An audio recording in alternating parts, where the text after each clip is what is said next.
My name's Angelo, and welcome to We Want Picks. Jakey boy and I are going to break down the entire UFC 312 fight card. We're going to give you our picks, our predictions, our bets, and our Draftkings plays. But before I do that, let me give you a sneak peek at the latest addition to the website. We added a fight simulator. This is a tool.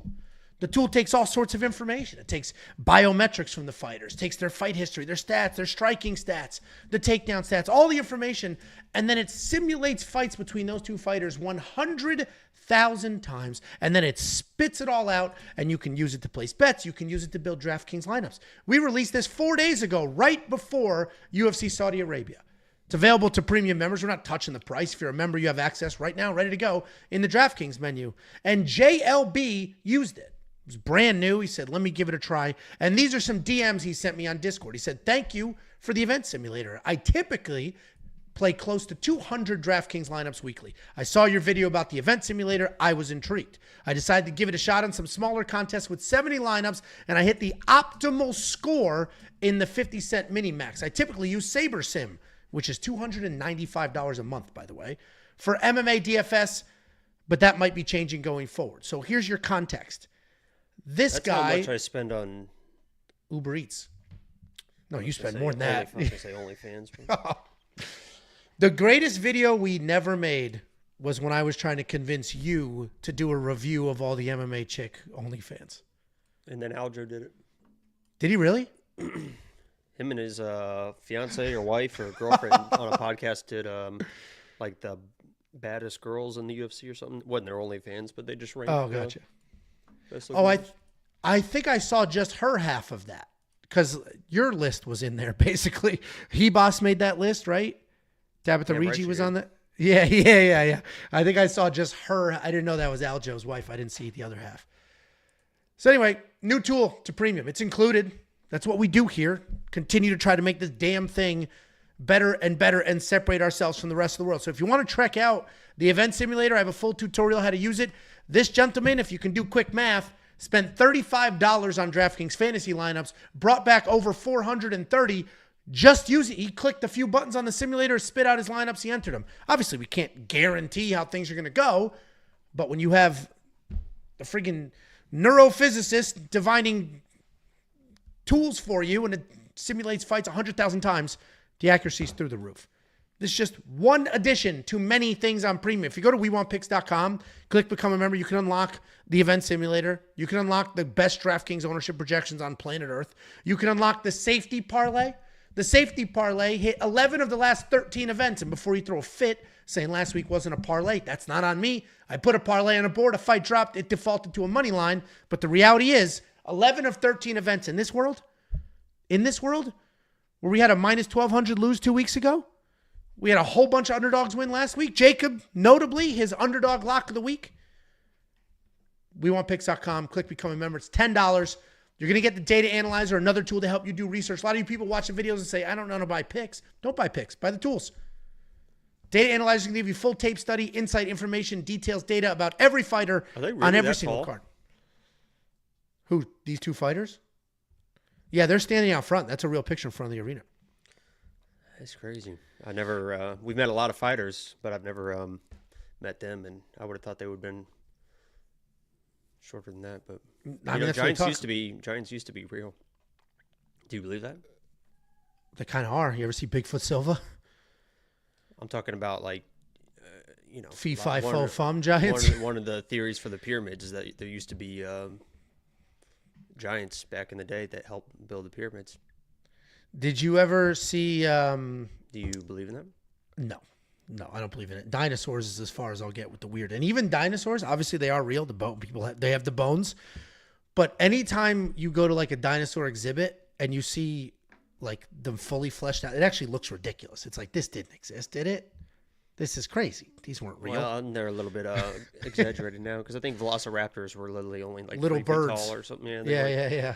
3 feet tall and stuff like that. Have you ever been to the, the Ark in Kentucky? I've never been to Kentucky. I've been to Kentucky. I think it's by Ken Ham or something. I think his exhibit, because his theory is that we lived with dinosaurs and the Earth is only like 3,000 years old or something. The craziest fact I ever heard about dinosaurs, and I'm going to butcher the numbers, was like T-Rexes and Velociraptors didn't coexist. They were a million years apart. They were here for a long time. Like, that's how long dinosaurs were. Even the dinosaurs didn't coexist with other dinosaurs. What? What wild world. You mentioned their height. Here's a little fun fact. The guy who developed the data analyzer, we code all these tools from scratch. When I say we, it's a guy. If you look at Islam next to Armin, he factored the scale in. So if they're standing next to each other, Islam, like, he literally has their heights and the scale factored into how the images display. Just stupid little tiny details like that go unnoticed. You're also going to get more than just my bets, Jakey Boy's bets. You're going to get all of New Zealand's bets, apparently. We got Artem. We got Bet Sam. We got the robot picking fights based solely off historical data. Alligators are actually dinosaurs, right? And crocodiles? They look like it. Did you see? I think they're literally. I think crocodiles and alligators are literally like they have not evolved at all. They were around. They look like dinosaurs. They were around with the dinosaurs. They literally just didn't need to evolve. Like other people and animals evolved to adapt, and they were just good to go for since then. What's funny? Did you see that clip of? It's just audio of a turtle going into the water, and it's a boy like, that's a turtle, and his sister goes, that's a tortoise, and he goes, that's a turtle. And she's like, that's a tortoise. He goes, that's a fucking turtle. I just did a diorama on reptiles. I know everything about turtles. It was the most confidence I've ever heard from anybody about anything in my entire life. It is funny when people grab turtles off the road and put them in the water and they can't swim. Yes, yeah. They just sink and they drowned. It's like, where do you go? Well, do they? There's certain tortoises. I think it's tortoises that don't swim. They don't swim. Water. But people will see them and be like, you're free now, and throw them into the water, and they just sink and Go. You're walking the wrong way. Well, you can unlock everything that we do. There is not information on reptiles on the website, but we do have picks, bets, tools, and more. 5 different people giving you their picks and breakdowns on fights. All of them doing quite well at it. WeWantPicks.com. Just click Become a Member. It's $10. That $10 is for an entire month. Here's the stretch we're in right now. It's a 16-week stretch with no breaks whatsoever. We have UFC 312 this week, and then 3 really good fight nights after that. What's the squinting for? You look like you're analyzing this picture. My eyes were just a bit dry. Which one are you going to? I'm going to the Roy this Vaughn. One? Roy Vaughn Cop? Yeah, it's a fucking loaded-ass card. And there's, you know what's cool about that card, too, is I tweeted it. There is 6 former Lock of the Weeks on that card, and every single one of them won as Lock of the Week. So that might be a little Lock of the Week parlay. I mean, that is crazy. Like Cheppy's on that card. Danny Silva's on that card. Esteban Ribovic is on that card. Charles Johnson's on that card. Trying to think of the 2 is it 5 or 6? Let me see if I can find that tweet. But they all won as Lock of the Week, and I'm actually going for Charles. And Charles is like the opening fight, which doesn't make any sense at all. But I'm going to support Charles, and I told him that, and he's actually giving me one of his jerseys. So go to Charles Johnson's Instagram. He's got awesome merch. I mean, I think he designs a lot of his merch. He's got somebody else that helps him with the designs and stuff. But he's got like a Skullet jersey. And I found out that I'm going to the fight, so he's gonna get a jersey for me. So I'm gonna wear that jersey, and I'm also going for Cody Brundage. He's a co-main right now, for that. So support my boys. Going to support my boys. That is crazy that it's 6 former Lock of the Week, and so there's 6 total on there, or there's 6 that won. 6 total. Like 100. All won. That is crazy. As Lock of the Week, that is crazy. Let me see. Let's see if I can find it here. Because I love pointing out when they don't, and that's like 2 a card. 6 on one card. It's Cheppy. It's Cheppy, who beat Jack Jenkins. Sexy Mexi, who beat Miles Johns, I believe. Charles Johnson, who beat Jake Hadley. Danny Silva, who beat earlier, like a year ago. Who did he beat? That was a close fight, but he dogged that shit out. Esteban Ribovic, and William Gomez. William Gomez was a Lock of the Week winner against the Fire Marshal, yeah. I think. Maybe yeah, it was, and that was a tricky fight too. Like wasn't there like a robbery around or something? I remember watching that one at the park on my phone. Yeah, I think it was just low volume. It was a typical William Gomez fight, but yeah, they all won, and so all my dudes. There you go. Well, if you become a premium member today, full access to every freaking thing we do for 4 events. What's the issue? It's a popular card, expensive card. The couch was already sold out, so I got to slum it in the bleachers. So the pricing's dynamic, right? We paid $2,500 each for the couch at Vegas 101. What would the pricing been at this one? More than $5,000 for a couch? Yeah, because they're 25 for me anyway. And I think it's 750. So I think they were $32.50 a ticket to sit on the couch. So you paid $2,500 for a folding chair, essentially. Yeah. Shoof, what that place. I mean, the gate's not high because it fits very few people, but that is crazy. That is crazy. You got to really love this sport. Got to support my boys. Yeah. Brundage was happy. He said I made his day when he found out that I was going. I told him, I was like, hey, Coach Montoya, he can sit at home with this one. I got you, buddy. I got you, buddy. I'll let you know what's going on. I told you, go to the Nevada State Athletic Commission website. Just get your corners license. This way, hey, you never know. You're ready. You're licensed. No nonsense. Just get your corners license. I don't have a corners license. I always show up to the Apex with a cup and a mouthpiece. Oh yeah. That's not the side. Okay. You're hoping to get involved. I show every time I go to the Apex. Okay. I'm on weight. Okay. With a cup and a mouthpiece, ready to go. There you go. All right. Hey. I mean, crazier things have happened. I'm ready to go. Can I corner you if you go out there? I mean, I genuinely have cornered people in the UFC before. I don't need a fucking corner. I just need Mike Perry's girlfriend. Punch him in the face. Get up. Punch him in the face. That's literally what she screamed. Yeah. Punch him in the face, Mike. And he fucking did too. He punched that kid right in the face. Well, become a premium member. WeWantPicks.com. The button's right there at the top. You unlock everything for all the events. And you can access all of it in the app. Just search We Want Picks in the App Store. Download the app. The app has push notifications and everything that we do. It's available right now. The app is 100% free, so download that. Get that on your phone. Search We Want Picks in the App Store. And finally, last slide, I promise you, we film a vlog for all the pay-per-views. Last time, I had a pair of underwear that doubles as a holster. I also have a letter sitting here right now from Thomas Rinker. So we'll read this on the vlog, and if you want to send something to be read or eaten or opened on the vlog, you can do so now. P.O. Box 406, Prosper, Texas. Your boy dominated over the weekend. 7-8. Parker Porter. Yeah, I was texting with Parker. I got to get Parker on here.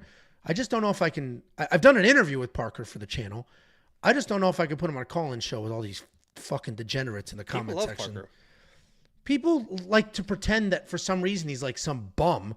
Meanwhile, Thomas Peterson just got lit up by a bridge troll. That's like we can make fun of our own. It's like a troll, but I think people really genuinely like Parker. I hope so, because first of all, dude, I've known Parker for, how old am I now? Like 20 years at this point. Great dude. I trained with him forever. He's just a nice family man. See this shit. This is what I'm talking about. Yeah, but nobody would say it to his face. Yes, they would. Nobody would call in and say it like that. People that call in nice to people. Oh, yeah. Never had an issue. No, I meant more the comments. I agree. Nobody would say it. We've literally, well, I'm not trying to put it out in the universe because you're right. We have not an issue. A couple of super chats will hit this breakdown. $9.99 from Angel. I think the worst person was Sam. Didn't he come in and be he asked some crazy shit. Who was it? He did ask something. It was Sam.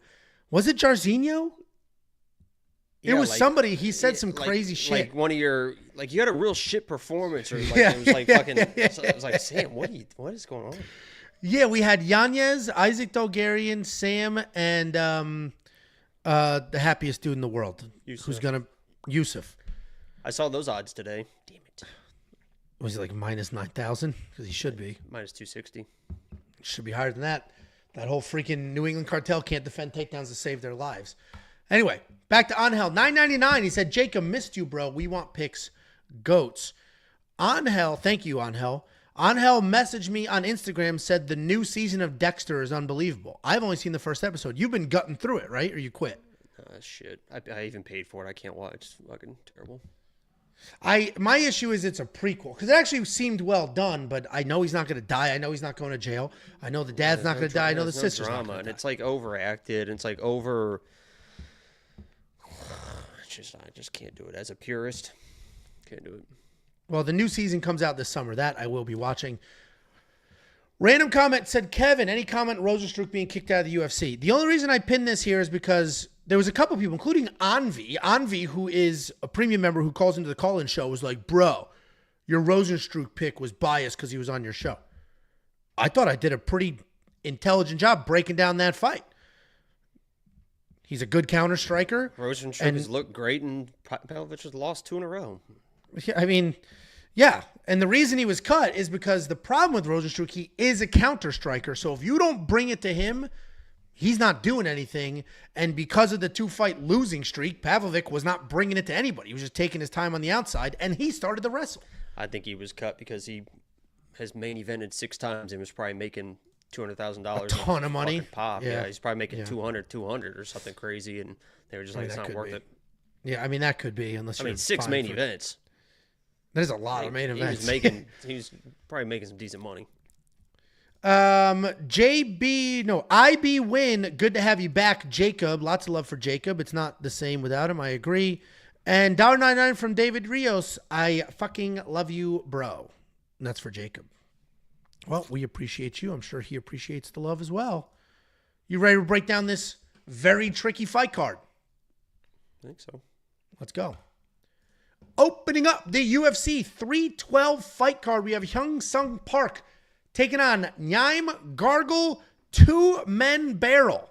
Somebody wrote that out for me in the YouTube comment section. They wrote the word 2-men-barrel. And I was like, perfect.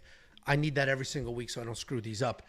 Hyun Park, undefeated 9-0 in his career. He is 5-0 in his last 5. He is coming back after a full year away. He's taking on Tumendemberel, 8-1 in his career. He is 4-1 in his last 5. He is coming off that first ever professional loss. And this is going to set the tone for the rest of this fight card because I think these odds are miles apart. I think this is a very, very wide line, and I feel like this card has a lot of that. Hyun Park is a slick grappler. He's got one game plan for the most part. Come forward, find an opening, get it to the ground. He's definitely a finisher. He'll snatch things up super quick. He's patient on the feet, and then he'll find the opening to close the distance and work in a takedown. He is dangerous. But the more tape you watch, the more you can see how uncomfortable he gets at times striking. This kid needs to grapple and needs to grapple quickly. He is coming off that finish win over Shannon Ross. And before you guys comment, which you have already done, he knocked out Shannon Ross. Dude, Shannon Ross isn't in the UFC anymore. That's not a great win. He's taking on Tumendemberel. Powerful striker, wide base. He bombs punches. He uses long step-in jabs. He'll close the distance. He swings wild. He has no problem with the dirty pocket fight, but he can be hit, and he does not have the best striking defense. He's always moving forward. He's always doing something. He's coming off his first professional loss, though, where he did show some power. We saw some finishing ability, but he was literally too aggressive.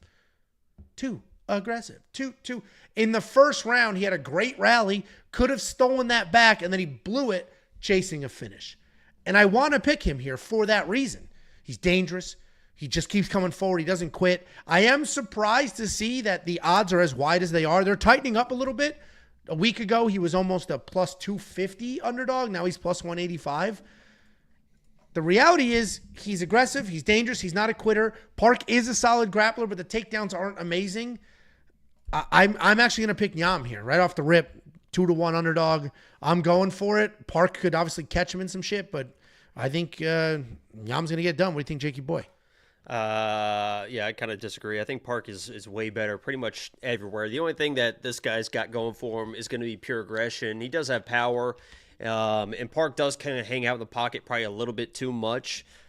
The only thing I'm real sure about in this fight is I think there's definitely going to be a finish. Either Park is able to get the advantage on the ground, get to the back, find a submission, or this other guy is going to land a power shot and knock somebody out. But I mean, he is relentless. I just think Park's way better. So I'm going Park. The odds make sense to me, and he might get caught, but I think somebody gets finished here.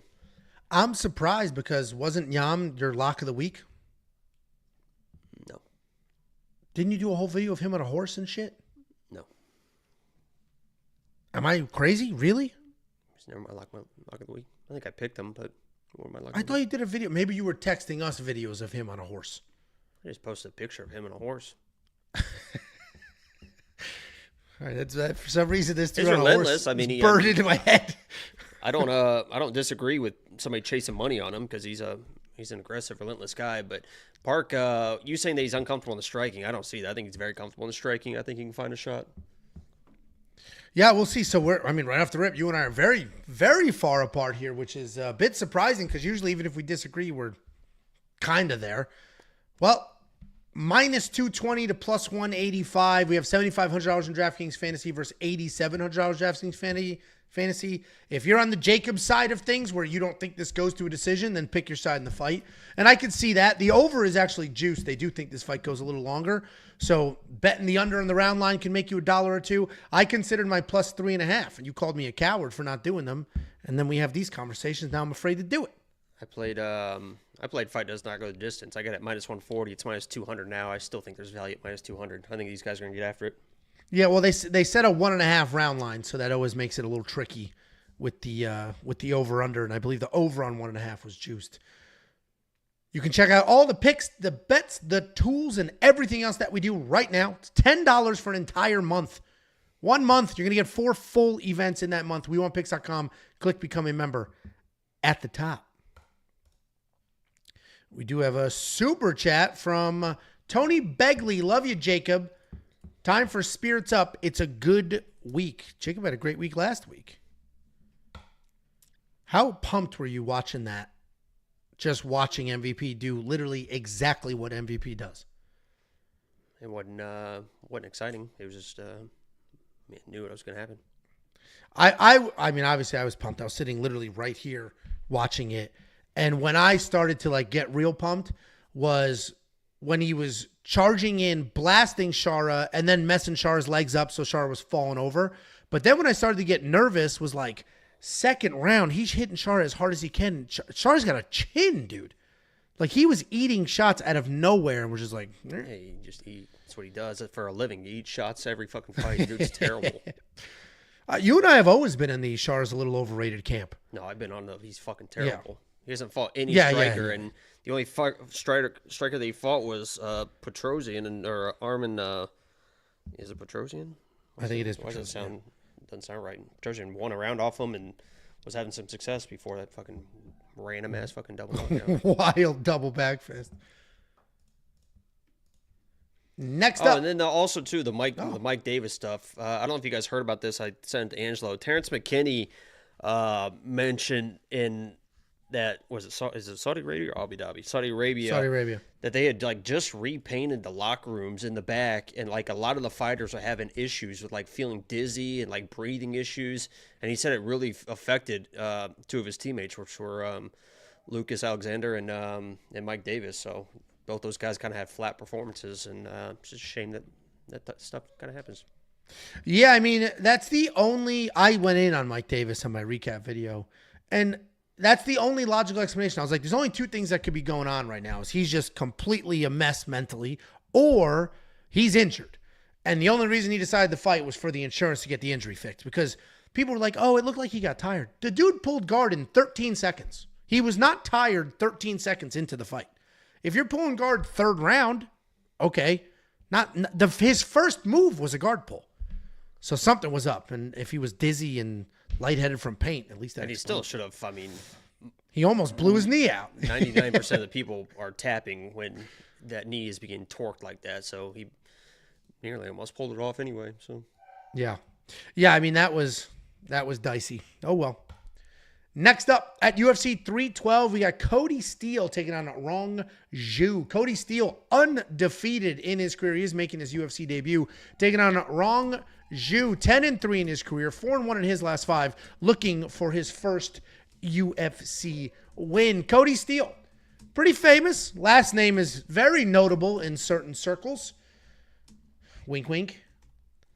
But he's pretty famous in this scene because of what happened to him on the Contender Series. He was supposed to fight a gentleman named Quemel Otani. Quemel Otani is the first person to ever beat Alex Pereira. So the UFC was trying to build that up. Let's get this guy on the Contender Series. Maybe he gets a few wins and we can build him versus Poatan the same way we did Poatan versus Izzy. But that dude, Quemel, got so scared, he literally left the arena. Didn't even fight, just left. His hands were taped. He left. So that obviously went viral. Then he got some notoriety here and people learned the name Cody Steele. After that, he got a second run at it, won a fight, and did pretty well. Skill-wise, he's a good grappler. He's got big takedowns, chain wrestling, relentless pressure. He does a really good job creating scrambles, making stuff happen. He's got fundamentals. He's comfortable at distance. He's comfortable up close, but he's not doing anything crazy. It's like 1-2, nice and tight, nice and clean. He's taking on Rongzhu. Rongzhu is a good striker. He picks his shots well. He's got good power. When he's charging forward, when he's dictating the pace, he can do really, really well. But when he's backed up and he's reacting and trying to figure out what's happening to him, he ends up a step behind. He's got a negative striking differential, and that's crazy because once you factor in how offensive grappling heavy he is, he's got 2 takedowns per fight, 62% takedown accuracy. So he spends the majority of the fights on top in grappling positions, and he still is getting hit more than he's hitting his opponents. He's coming off that TKO loss to Chris Padilla, where he did throw big, he did throw often. And Rongzhu is the more dangerous fighter of the two here, but I'm going with Kody. I think Cody's the overall better fighter. I think he gets it done. Cody should be able to avoid some of the big power shots that come his way. He should be able to get his own takedowns. I think the constant shots from Kody, the reshots from Kody, I think that's going to make the difference. Rongzhu's going to be backing up. He's not going to like the pressure. He's never going to settle in. I'm going Kody Steele in this spot. What do you think, Jakey Boy? Yeah, if Kody Steele doesn't get the takedowns, he's in big fucking trouble. I mean, this guy is not the level of striker for Rongzhu. If you watch that Contender Series fight, he telegraphs his takedowns. I know he's supposed to be this high-level grappler, and if he can get there, I'm sure he can kind of dominate this fight, but he was getting lit up, got hit pretty hard a number of times, and fights start on the feet. I think Rongzhu's going to be there for the counters and light this dude up. I'm going to play him by knockout when they drop the props. Damn, dude. You and I are very, very far apart. First 2 fights. Holy shit. You're going Rongzhu by knockout here. It took about 3 minutes of watching that Contender Series fight to be like, yeah, this guy gets fucking hit left and right. If you watch that and you put 2 and 2 together with the way that Rongzhu hits, and I picked against Rongzhu as my lock of the week with Chris Padilla. Guess what was happening in that fight? He was fucking controlling that fight, and I was in big trouble for that lock of the week. And obviously, Chris Padilla did what he did because he's a fucking dog, and he found that elbow and the doctor stoppage. But you watch Rongzhu and the way that he can strike and throw these combinations, and he's a way better striker and has way more power than this kid. So, yeah, I mean, takedowns. I do think he gets the takedowns just because I don't think Rongzhu likes to back up. I don't think he likes the pressure, and Kody Steele just shoot, like his cousin Lexington, just shooting. But I do think I'm going to be biting my nails on the feed for sure. Minus 200, so 2-1 favorite here. As a UFC debut, coming off the Contender Series, we've obviously seen many of those people get absolutely smoked. So, Jakey Boy's prop. What was the value of that prop bet? Plus what? Well, I said it hasn't dropped yet. Oh, that's right. You did say that. You said there's 4 fights you're waiting for props. There you go. Well, if you want to know when that prop does drop and if Jacob does place the bet, make sure you have your notifications turned on. That's what the app is for. Download the app. You'll get a push notification. Jacob just placed this bet. Bingo bongo. You like it, you take it. You don't, that's fine too. No DraftKings pricing here just yet because this fight is newer to the fight card. It is the only one without DraftKings pricing. So obviously we'll have to see what that looks like later in the week. Next up, at UFC 312, we have Quillan Salkilld taking on Anshul Jubli. Quillan Salkilld, another most juiced fighter on this card, actually, but another juiced UFC debut. This card is a weird card because, in my opinion, we have a main card loaded with essentially UFC veterans, then one giant, that are really close fights, and then we have an undercard with a whole bunch of UFC debuts with super wide odds. But Quillan, biggest favorite on this card as of right now. He is 7-1 in his career, 5-0 in his last 5. He is making that UFC debut, taking on Anshul Jubli. 7-1 in his career as well, 4-1 in his last 5. He's coming off that KO loss to Mike Breeden. You're going to say to yourself, why is Quillan a 5-1 favorite? Well, he's pretty good, right? He's a decent striker. He uses kicks pretty well. He manages range. He'll work the body. When you're comfortable striking with him, he will lower his level. He will take a shot. Overall, I think he's a pretty well-rounded guy. He can fight at distance. He can fight in the pocket. He's perfectly fine if a fight gets ugly, but he will chase finishes instead of settling in. He's taking on Anshul Jubli. Anshul Jubli is a well-rounded guy overall. He's got good striking, good grappling. He does a good job exploding into his takedown. So even if it wasn't a perfect takedown attempt, He was so fast. He got there so quick. He's usually to your hips, and it's hard to sprawl. He's not amazing anywhere, but he's good everywhere. Solid fight IQ, enough cardio to continue pushing forward.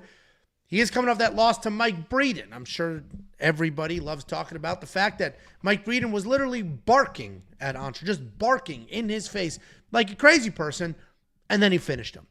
And that's why the odds are what they are. Because if you just look at it objectively, and you look at skill versus skill, Anshul Jubli's got skills. He's got very good skills. He's a well-rounded guy. But he got barked at and then finished, so now he's a bum that nobody trusts, and that's why those odds are what they are. And I'm paraphrasing you and the line movement. I am picking Quillan here. Quillan, Salkilld, whatever you want to call him. I'm picking him here because I do think he is gritty. I think he's durable, and I think he will mix things up well. And it's going to be hard for Anshul to find a rhythm. But he is a UFC debut, and unless he gets that bark in order, I think it's going to be a tough fight. And I don't think Quillan's going to look like a minus 600 favorite. What do you think, Jakey boy? Yeah, the odds are absolutely insane for this. I know that people have this perception of Jubli, that he's like some bomb that this guy's going to run through. Salkilld was in his Contender Series fight, and that guy that he fought was not a bum either. But that was a close fight. It was a 29-28, and Salkilld was really trying to force takedowns in the third round of that fight to be able to secure that victory. And he is a dog, right? So if you take his third round of his Contender Series fight and the third round of Jubli's last fight, it's easy to see what's going on here. But as you mentioned, Jubli is a good fighter. I mean, he won the first round for his Jekka, knocked him out. He won convincingly the first 2 rounds against Mike Breeden. Now, those aren't the best fighters in the world. And somebody, I think, on my Twitter said, well, Jubli's 7-1, but he's fought nobody. His opponents have a better record than Salkilld, if you look at their regional records and who they fought and all this stuff. So I know he's like this Indian guy, and people are like, oh, he's not that guy. Oh, he got blah, blah, blah, blah. He's a very skilled fighter. And if he came in and looked good and ended up pulling out this fucking win, a lot of people are going to be surprised. Not me. I think that Salkilld should be the favorite. I would price him like 150, minus 175. Jubli is not only a good striker, but he's also very well-rounded. If you look at the Instagram, you can tell this guy's been kind of all in, right? With the wrestling, with the grappling. I have to imagine a Salkilld or Sal, whatever the fuck his name is. That's why I was laughing. Thinks he's going to come in. Thinks he's going to come in and take this guy down and out-grapple him, all this stuff. And maybe he does, and maybe he's worth the price tag. But, I think Jubli can make this a fight. Now, I'm not going to pick him because I can't pick somebody that freezes when you bark at him. But these odds are crazy, and there's no way I'm playing what's his name at minus fucking 600. Yeah, I mean, I do have a bet with Salkilld in it. I placed that bet, 4 or 5 days ago, whenever that push notification came through on the app. So I placed that bet before these odds are here.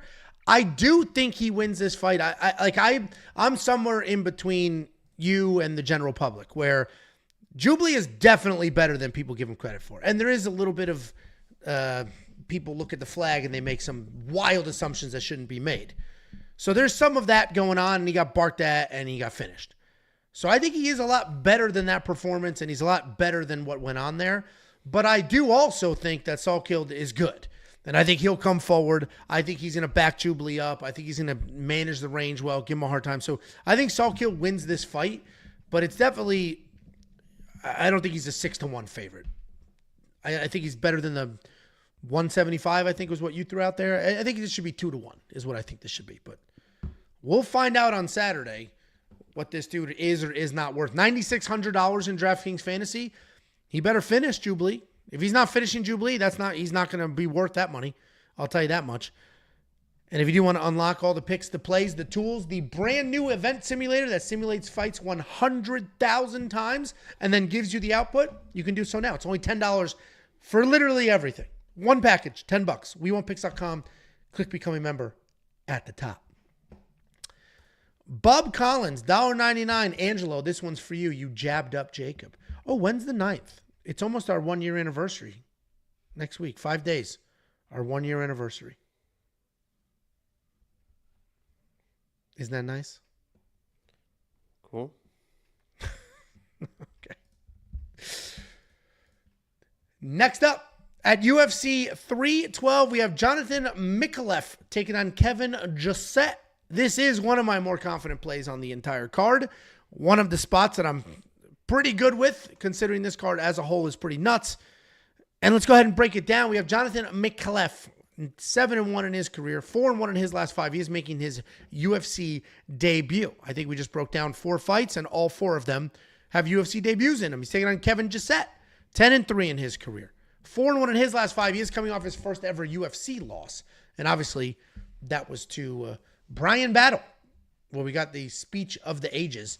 But Kevin Jousset, for the most part, is a stocky striker. He's going to plot forward. He's got low hands. His volume is not very high. When he does finally close that distance, he likes to work you to the cage. He looks for control, and he'll try to get takedowns. He is a patient guy.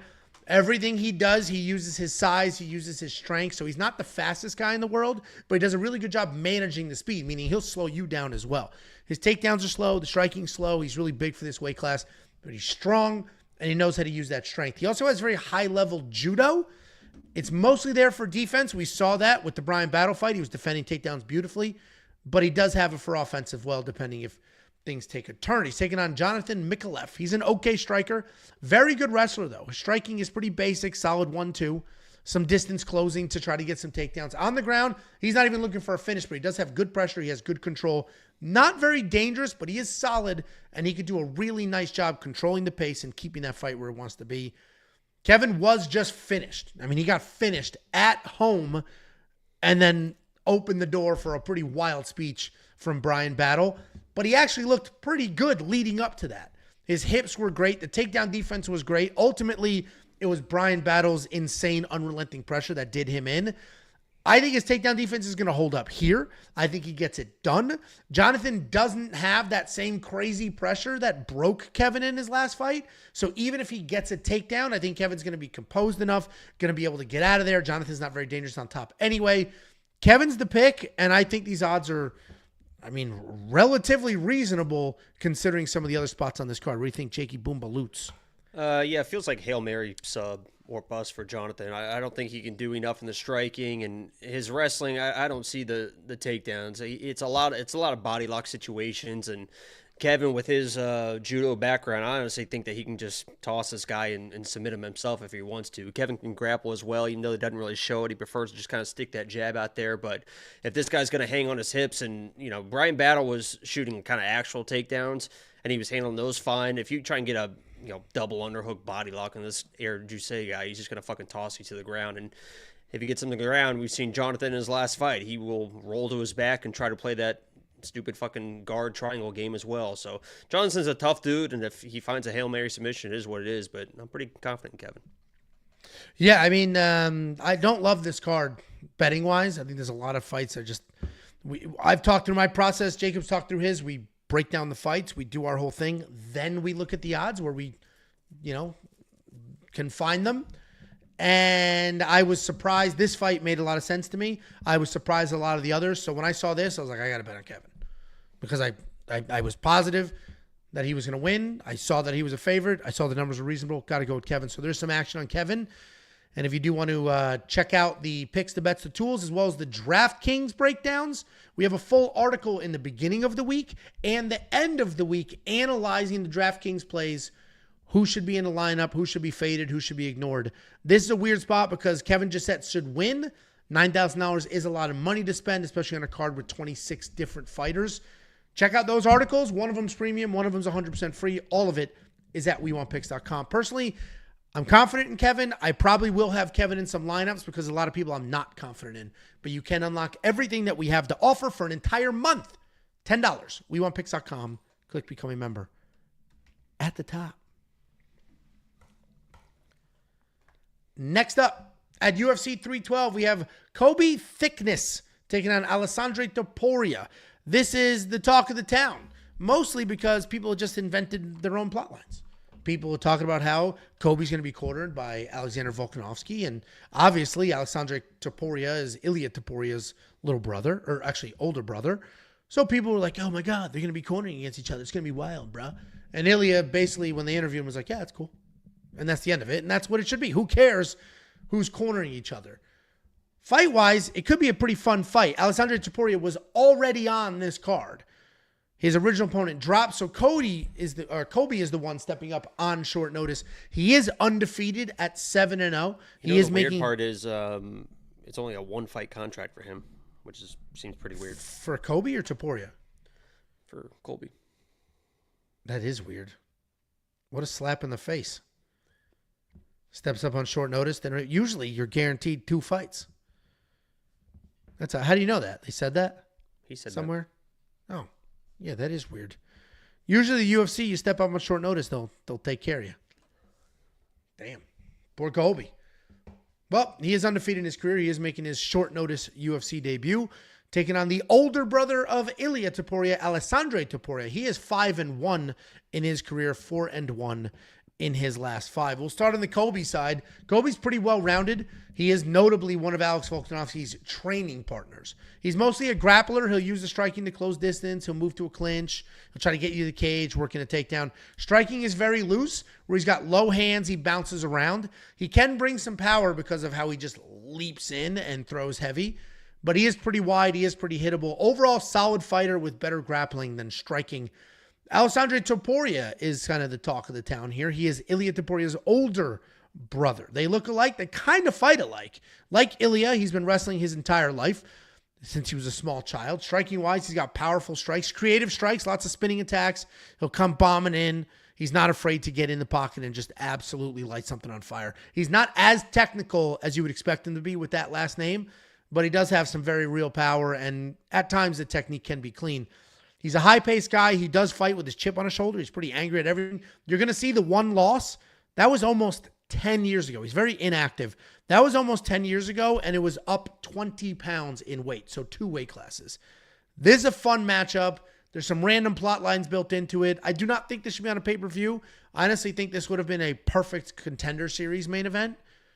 Fun little plot lines, do some personality pieces on the 2 guys and build it up that way. But the reality is we get what we get, and we can't throw a fit. Ilia is a good-sized favorite here, minus 370. I'm surprised he's not a bigger favorite. It might just be because of like the inactivity and the layoffs at times. But Aleksandre is the more talented guy. Aleksandre is the more powerful guy. He's the more dangerous guy. He has more ways to win. I think Aleksandre Topuria runs through. Colby's best thing is wrestling. He's not going to be a better wrestler here. So Aleksandre Topuria is the very confident pick here. What do you think, Jakey boy? Yeah, people, and they've already just been like spamming like crazy. Like the record of opponent that Topuria has faced and blah, blah, blah. And he's always like 19-40 or something like that. You can tell the guy's good. Like, I don't give a fuck about who he's faced. You can tell when you watch the guy that he knows what the fuck he's doing. He's not some, like, sloppy guy that's in there just fighting these bums, like, barely winning, or just, like, you can tell this guy's a very skilled guy. He is the better fighter here. He's better on the feet. He's a better wrestler. But sometimes just being the better fighter doesn't win you the fight. And if Topuria comes in and just assumes that he's just going to smoke this guy, things could get pretty fucking interesting, because Colby is a tough son of a bitch that can be pretty relentless. When you watch him, his entries aren't great, his striking isn't great, but he's pretty fucking relentless, and he will just keep shooting these kind of okay takedowns until he can kind of grab an ankle and throw a leg over, and then all of a sudden he's on your back. So if Topuria comes in and is just almost like an Isaac Dolgarian, right? This could look like and I don't think it will, and I'm picking Topuria. But just off the top of my head, this could be like an Isaac Dolgarian C-Rod situation. If Topuria comes in, just assumes he's going to smoke the guy, has all sorts of success, Colby all of a sudden is just surviving, and then in front of the home fans, he's making some rallies in the second and third round. That's, I think, why he's not minus 500, minus 600. He started getting that way, and I think people started pushing it back because this guy Colby, he knows what he's doing as well, and he can be pretty fucking relentless. So I am going Topuria here because he is the better fighter, but sometimes being the better fighter just isn't enough sometimes, and we'll find out if he, has adversity a little bit, how he's going to fucking react, because he could have some adversity against this guy Colby. So I'm going Topuria. Yeah, I don't disagree with he could blow it, right? If you look at that one loss, it was 10 years ago, so God knows what he's like now. He actually looked good in that loss. I mean, he was fighting his ass off. He was just literally too small, and he did get tired, but he didn't quit.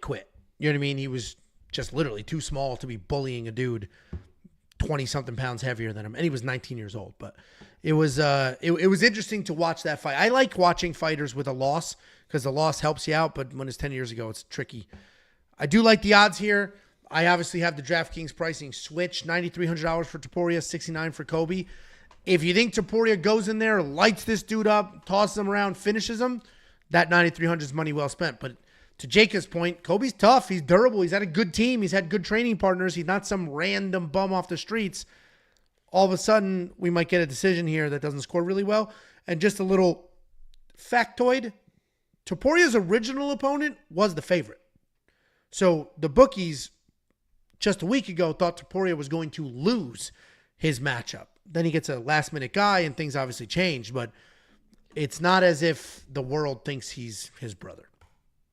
You can unlock all the picks, the bets, the tools, the breakdowns, the brand new fight simulator that simulates fights 100,000 times and gives you the outcomes, and it does so with all of the inputs like betting odds, DraftKings salaries, biometrics, fight history, and all of that. WeWantPicks.com. Click Become a Member. It's $10 for an entire month.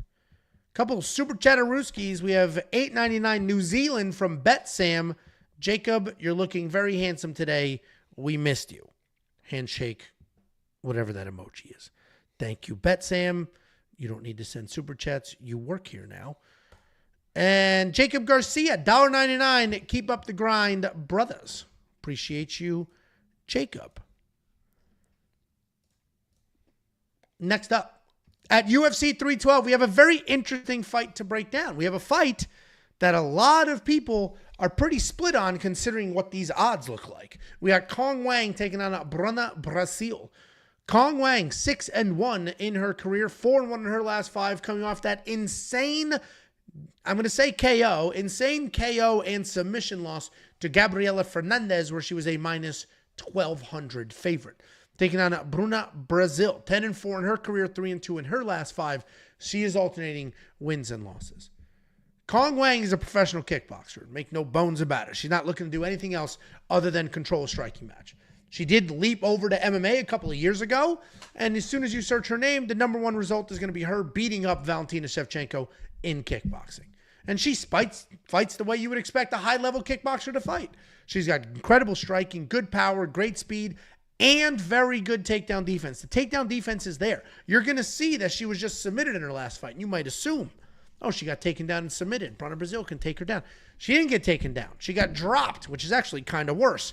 And then she got submitted. And as I mentioned, she was a minus 1,200 favorite. She's taking on Bruna Brasil. Bruna Brasil is a solid striker. She's got incredible power. She's very creative on her feet. She throws everything from Superman punches to spinning back kicks. She marches forward. She throws her whole arsenal of people looking for a finish. She does have some takedowns, but they're not great. We're going to come back to that later. They are BJJ type takedowns. So she'll get to the hips, and then she's going to try to trip you and drag you over instead of just shooting a double and running right through it. The BJJ is solid. The striking is where she, for the most part, shines. The problem, though, is her striking defense is not great. She is low volume. She is now at the Fighting Nerds. And I know that's been there forever. For like 2 camps, right? Since she's been in Contender Series. She's been there. She's one of the original people. Oh, all right. Well, then there goes that. I thought she was only there for 2 camps. She's been there forever. All right. Well, she's essentially a founding member of the Fighting Nerds at that point. But I don't like when people use gyms as their logic for why somebody wins a fight. Because I'm seeing a whole lot of Bruna Brasil is going to win this fight. She's at Fighting Nerds. And that's just not how it works. I actually do think Cong Wang's going to win this fight. I think Cong is definitely the better striker. That's literally her background. That's where she shines. And I think she's got some very real power. It was unfortunate she was dropped in her last fight and then choked. But I think her takedown defense holds up here as well. If Bruna had much better takedowns, faster entries, just hit the hips and ran right through you, then we'd be having a different conversation. But she doesn't. She kind of will bend over and try to grab a leg. And then on the feet, she'll play that game. And I think Cong is going to be all in on the striking, defending the takedowns. I think Cong wins this fight, but I will say, minus 450, we just watched her get dropped with a head kick and then submitted. Minus 450 is nuts, but I also think the plus 350 on Bruna is a trap. What do you think, Jakey boy? Yeah, I've been very anti-Cong Wang, and I'm not going to fucking stop now. I picked Victoria Leonardo. I had Gabriella by submission, which obviously hit, plus 800, something like that. I'm going Bruna Brasil. Every time you see her, she's a better version of herself.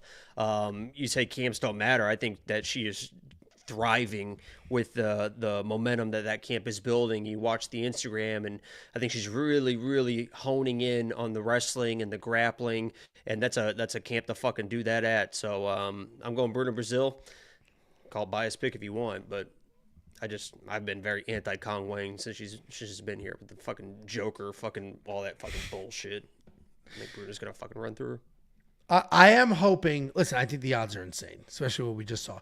I am hoping that Cong learned from that last fight, meaning, like, all right, take a little off the showman and just try to win this fight. Those type of people do not fucking learn. Just come out. I was winning and just got caught. I mean, they're all the same. Well, it'll be. I'm not touching the minus 450 odds. That's for sure. She showed up in Joker face paint and then flipped the coin like Two-Face. Two-Face does the coin thing. She has no idea even who she is. Well, literally. Then she did the gun thing and then got dropped in some. She's a Joker and then she flips the coin, and that's what Two-Face does. He flips the coin, live or die. Joker doesn't do that. I don't. Yeah, I guess he. What does Joker do? Just causes chaos. I was gonna say says riddles, but that's a riddler. Yeah, just chaos, I guess. Yeah, I don't.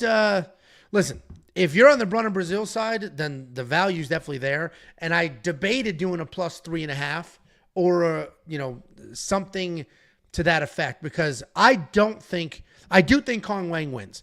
I don't think she's going to finish Bruna Brasil. I think she wins by defending takedowns and just staying busy and being the better striker. You can see Bruna Brasil here is very hittable, hit with almost 4 significant strikes per minute, hit more than she's hitting her opponents. So I think that's going to be the problem.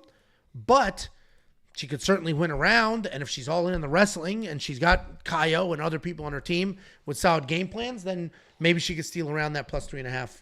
Could make some sense there. So I'm still debating what to do here, and certainly betting on Cong Wang is going to be it. I saw people in the comments saying, should we do a Cong Wang, Kevin Jousset parlay? No. I think Cong Wang taught us all we can't trust her at these odds just yet. Let her earn our trust back. Picks and bets are not the same thing. Therefore, she won't be in my DraftKings fantasy lineup either, and I think Bruna Brasil might make some sense at 6,800. If you do want to check out all the picks, the bets, the tools, and everything else, you can do so now. WeWantPicks.com. Click Become a Member at the top. It's a full suite of 5 different people giving you their picks and their bets. Tools for DraftKings Fantasy. Tools for finding your own bets. Tools for doing your own research. Tools that simulates fights. And artificial intelligence that gives you picks based off of historical data. Everything. One single package. $10. WeWantPicks.com. Click Become a Member at the top. Next up, at UFC 312, we have the featured fight of the evening. We have, no, this isn't the featured fight. The next fight is. At the almost featured fight of the evening, we have Tom Nolan taking on Viacheslav Borshev. Tom Nolan, 8-1 in his career, 4-1 in his last 5. He is riding a 2-fight win streak. He's taking on Viacheslav Borshev, 8-4 in his career, 2-1 in his last 5. He is coming off that bounce back win over James Yantop. This stupid dog. Can you hear the dog? Mm-hmm. He has Cushing's. So he's got some disease that's killing him. And he's got all this. The Cushing's make him starving. Like he's starving. He just will not stop eating. So he's constantly screaming for food. So they gave us medicine to calm him down so he's not screaming for food. Then we had to spend $1,000 on different exams to find out he has Cushing's. And now they gave us Cushing's medicine. Guess how much it's just 2 pills twice a day. Guess how much the medicine is? For how much? For 2 weeks worth. $500. Yeah, 400, 200 a box. I needed 2 boxes. And then in 2 weeks, they're going to check him again. And we might have to get 2 more boxes. It's crazy. And he's no better. Poor bastard. My mom it's been crazy here. This is going to be an interesting fight. We've got a underdog and a favorite, and the line is kind of close. And the reason I'm pointing that out is because I'm surprised. When I saw this, I ultimately made my decision, and I look at the odds, and I'm like, boy, this should be a dead even fight. And that's because both of these guys are pretty good strikers, just a little different. The underdog in Tom Nolan is a long, lean striker. He's accurate. He's technical, but he has no problem getting into a brawl. Outside of that lone loss of his, I feel like his chin is pretty solid. You can see the tape of him getting blasted and being able to continue moving forward. He's got a lot of pressure. He's got lots of volume. He's got a good amount of power, but not much striking defense or takedown defense. The takedown defense won't matter here. He is coming off that decision win over Alex Reyes, who was coming back with a blood disease. He's taking on a Viacheslav Borshev. Fantastic striker, legitimate professional kickboxing career before he moved over to MMA, similar to Cong Wang. He's got a great jab, solid power, fantastic kicks. Takedown defense kind of sucks. I don't know if it's going to matter here, but he has been taken down 29 times in his 7 UFC fights. He is coming off that close win over the punching bag that is James Yontop, where it was clear Viacheslav is the better striker, but he's just not dangerous anymore. He's not who he was just a few years ago. I do think this is an interesting spot. I think the odds make sense here. Viacheslav should be the slight favorite. He's the team alpha male striking coach. He's the better, more decorated striker here. The problem for Viacheslav, though, is he is getting older. He is not as dangerous as he used to be. He's not as fast. The chin's starting to give up. He's got all of that working against him. And while Tom Nolan is not nearly as good of a striker, he's still young and he's durable and he's aggressive. And that might be all he needs. Ultimately, I'm going to pick Viacheslav here because I don't think he's fully just done yet. I don't think he's fully washed and his chin is still there a little bit. And I'm going to pick him because I think he's just literally the better striker. And that's it. So I'm going to pick the better striker, but being young and aggressive might be enough. So this is a weird spot for sure. And I know a lot of people are going to love Tom Nolan here. What do you think, Jakey boy?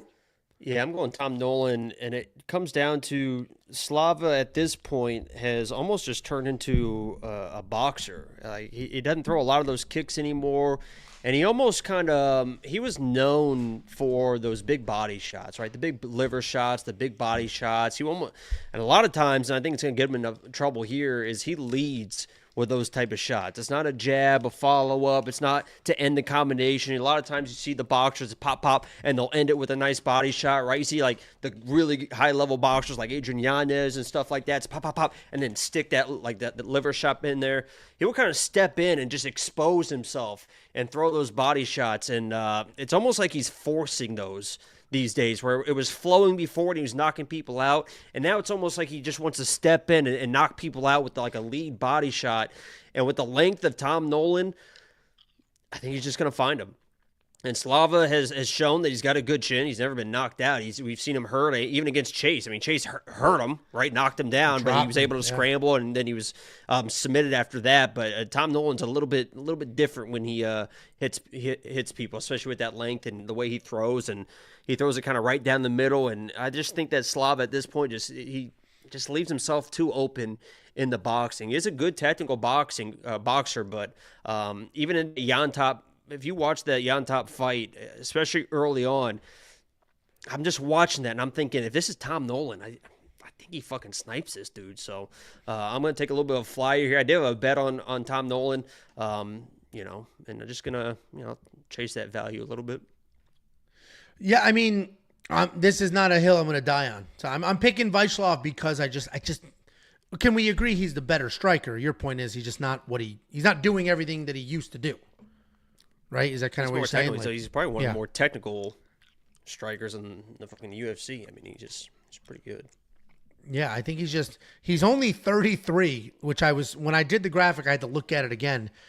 But he's probably 53 in fight years because he had a full kickboxing career, then came over to MMA, and he is starting to show. When he fought, who's that really good dude that they fought to a draw?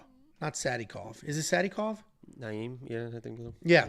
That fight is when it started to turn for Viacheslav, where it's like, oh, he can get hit, and he's starting to slow down a little bit. And then since then, he hasn't quite been himself. So the Tom Nolan as an underdog spot, not a terrible spot. I think Viacheslav inside the distance decision, no action, or even Tom Nolan inside the distance. Sorry, I meant to say Tom Nolan inside the distance decision, no action. Might make some sense here because I actually Tom's going to be the more dangerous. I didn't put it in premium, but I played it. And that was going to be my premium play, and I was like, yeah, because I think it was like plus 110. I was like, I'll just play it the way I want to play it, but I don't disagree. Yeah, I might go ahead and grab that because Viacheslav's just not dangerous anymore, and Tom's pretty durable. No, I know people love to point out he's been dropped here, he's been dropped there. I mean, he got blasted in that loss, and that same shot to Viacheslav would do the exact same thing. So, $8,300 in DraftKings Fantasy. I think all the value is on the Tom Nolan side if you're going to play in DraftKings Fantasy, because if Viacheslav wins, I think it's just a striking match. I think he just wins a technical striking match. I don't think he's going to knock him out. I don't think he's going to drop him, and he's not going to shoot takedowns. So now you need a ton of strikes to be worth that money. If you want to see what the fight simulator has to say, and if he puts Viacheslav in, or he, I'm assuming it's a boy, if it puts Viacheslav in your DraftKings lineup, great. You want to see the DraftKings ownership projections. You want to see everything else that we have to offer, like the picks, the bets, the tools. WeWantPicks.com. Click Become a Member. At the top, it's only $10. You're going to get 4 events for that $10. Next up, at UFC 312, we have the featured prelim of the evening. We have Jack Jenkins taking on Gabriel Santos in another fight where I do feel like these odds are potentially pretty wide. We have a kind of proven entity here in Jack Jenkins at 13-3, 4-1 in his last 5. He is coming off that win over, Herbert Burns. Any one of us could beat Herbert Burns. Taking on Gabriel Santos, 11-2 in his career, 3-2 in his last 5. He's coming off his first ever UFC win. Jack Jenkins, good striker, very real power, solid takedown defense. He likes to pressure forward, get you to back up against the cage. From there, he might work for some control. He is a powerful guy. He has multiple ways to win the fight. He's going to tell you about all the times he's snapped people's legs in half with his leg kicks. But what he's not talking about, and what we're not talking about, is how good his offensive takedowns actually are. He's got 9 total takedowns in his UFC career. Takedown defense is a bit questionable, especially when you see that he got taken down twice by freaking Herbert Burns. He's taking on Gabriel Santos, an aggressive fighter. He's just going to charge forward. He's going to bomb 1-2s like Vitor Belfort when he fought Vanderlei Silva back in the day. That's a deep cut for all you newbies. He's going to work in some takedowns. He's going to get some ground and pound, or he could submit you. He's not the most technical guy in the world, but he throws fast. He throws with power. He's also kind of hittable, but his striking is just in your face. It's overwhelming, and that's what sets up the takedowns. He does have some Muay Thai experience, but it wasn't really at a high level. He's coming off that dominant win over Yiza, where his striking looked great, but his cardio did not. It's going to be a fun fight. Almost every fight I've broken down so far, what did we do, 6, 7 so far? There's only a few I agreed with the odds on. This is another one where I don't agree with the odds. I don't think Gabriel Santos should be this big of a favorite. I don't think he should be more than a 2-1 favorite in this spot. The only dots I can connect to justify those odds are that Santos has good takedowns, Jack Jenkins can get taken down. That's it. Outside of that, Jack's going to be the better, more technical striker. So if Gabriel comes in all way too aggressive, if Jack's able to circle off, manage the range, chop his legs out from underneath him, come the second round, third round, already questionable cardio from Santos, could be a problem. The takedowns are too hard to ignore, especially for me. You know, I love my wrestlers, and I've been picking wrestlers forever, and if you can control where the fight goes, that's the way I'm going to go. So I am going to pick Santos here. 2-1 feels wide. What do you think, Jakey boy? Yeah, Jack Jenkins is not very good. I said that he didn't beat Jamal Emmers, and then I picked him against. He was my lock of the week was Cheppy. Cheppy, was doing what he needed to do in the first round, and then really started to pour on that volume, and then judo through him, and Jack Jenkins went to the ground, and I've never seen somebody react like that. I mean, he did hurt his arm, but I've seen people have injuries in the past and try to work through them. That dude acted like he got shot in the back of the head, just fucking laying there. I mean, it was pathetic. I told you guys going in that Herbert Burns fight, I said, you guys better be fucking careful, because I guarantee Herbert Burns, you guys think he's a fucking pussy. I know Jack Jenkins. Herbert Burns is going to have some success in this fight. And he had some success, and there were some instances in there where it was like, I told you guys, Jack Jenkins is not very good. He can be taken down. He's got leg kicks, and he is very good at those leg kicks. Even in that Cheppy fight, it only lasted, a round and a half, and Chepi's leg was pretty fucked up. He does have good leg kicks. The good thing about Gabriel Santos, I think he's going to be the much better striker, overall striker. He's definitely going to be the better wrestler, the better grappler. I think he's the better everywhere in this fight. But Gabriel Santos, with that Muay Thai style, he is very good switching stance. He can fight from either stance, which is very important for a guy like Jack Jenkins, because sometimes, as tough as you are, right, sometimes it only takes one kick to really fuck your leg up. And if you can't switch stances, all of a sudden, that's a big issue because it makes it harder to shoot takedowns. It makes everything harder. And that's what Jack Jenkins realized on, is those fucking leg kicks. And he'll talk about it. He'll mention it. He talks about, I've broken this leg and I've done this and that. And maybe he's able to hurt Santos, but Santos can switch stances, takedowns from anywhere. And if he gets him on the ground, he's going to fucking dominate him on the ground. Jack Jenkins this week, I saw an interview today, I'm making a statement. Second round TKO. Okay, Jack. I think Gabriel Santos fucking rolls him. All right. I'm honestly glad you're that confident, because I was worried about this. I've been a hater for a long time, but I've been right. Yeah, I mean, he hasn't quite. I mean, yeah, he beat Herbert Burns. And like you said, he got taken down a couple of times in that fight. I remember watching that like, oh my God. And that was right in the stretch of like, what I have like 15 of 16 cards where we both did really well. And that was right there. I'm like, oh my God, it's all going to come crashing down. And then luckily Jack did what he was supposed to do there. But yeah, I mean, I get it. Those are the dots I connected with. Like, listen, if he can get taken down, Gabriel Santos will take his ass down. So Gabriel Santos is really good. Even that David Onama fight, I know he got knocked out, but David Onama was a really high level guy. He was having really good success against David Onama as well. And I like Gabriel Santos. Well, and this is a featured prelim for a reason. This should be a really fun fight. Should be a good watch. The $8,900, well, I do think the betting odds might be a little wide because I'm giving Jack a little more respect. I think that the $8,900 may be worth it because of the takedowns. You get 5 points in DraftKings Fantasy for a takedown. Then you get control time.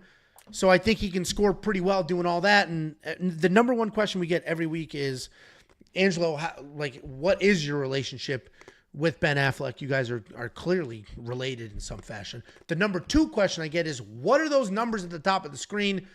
Here's your 5-second overview. It's DraftKings Fantasy. Think fantasy football, fantasy baseball. You have a salary. You draft a team of fighters with that salary. You then take that team of fighters and you compete against other people that have done the same thing. And if you have more points than they have, you can win some money. I would recommend it. I mean, I got you into DraftKings Fantasy, and you don't do it as much now, and we have the channel, all these things. But would you say, like back in the day, just watching fights before we Want Picks, it enhances it's fun. It enhances the viewer experience, no? I saw a video today of Ben Affleck, a paparazzi video of him. He couldn't get his German Shepherd back on the leash or something. He had let the dog out or something, and it was paparazzi driving by. You hear the and the top comment was like, why does paparazzi give a fuck about Ben Affleck so much? Like, what has he done? Yeah, It's you always see paparazzi stuff on Ben Affleck. It's like, what is he? The guy just living his life. Just fucking, he's like not. He's like, what's going on? Yeah. Now they're obsessed with him. When you're that good looking, people just care about everything you do. Especially when he's not with J-Lo anymore. Like, all right, that's done. Leave the guy alone. Go focus on her. Did you see? Speaking of J-Lo, did you see Shakira at the Grammys? I saw Yee's girl. just literally butt naked. She's got quite the body on her. It is nuts. It is crazy. Well, good for him. He is a genius. So he's a billionaire. Yeah, that will do it. I also saw that he got kicked time. out. Like, he wasn't even invited to the Grammys, and they kicked him out. But I don't know. He was having an after party, having the time of her life. That's what I saw too. Is a lot of people are like, oh, poor her, and he's controlling her, and you could tell that she doesn't want to be there, but she can't help herself. And then there was a video of her at an after party, just like having the time of her life, smiling and dancing and stuff. It's like, what are you talking? Like, she obviously enjoys the relationship. And honestly, he seems like a fucking great guy a lot of times. Obviously, he can be weird, but like a lot of clips with him and the kids, with him and Kim and stuff, he seems like a fucking great dude. That's what I was going to say. He's definitely a little weird, but even Kim was like, he's a good dad. He's like a normal good dad. Like, he's there, and he was always big with she's the one, like, I do the vlogs, and you guys have never seen my kids' faces. I cover their face. She's the one who was putting pictures of her kids and like using them for like content and stuff, and he never does. He's like, no, like, these are my kids. Get the hell out of here. Yeah, I saw that clip too of like ran down a hill and grabbed him. Yeah, like at a festival, and some random guy with a camera came up and he's like, "Get the fuck! What the fuck are you doing? What the fuck?" Yeah. No, he does seem like a pretty decent guy. You know what else is pretty decent? Premium membership. You can unlock it now. It's only $10 at WeWantPicks.com.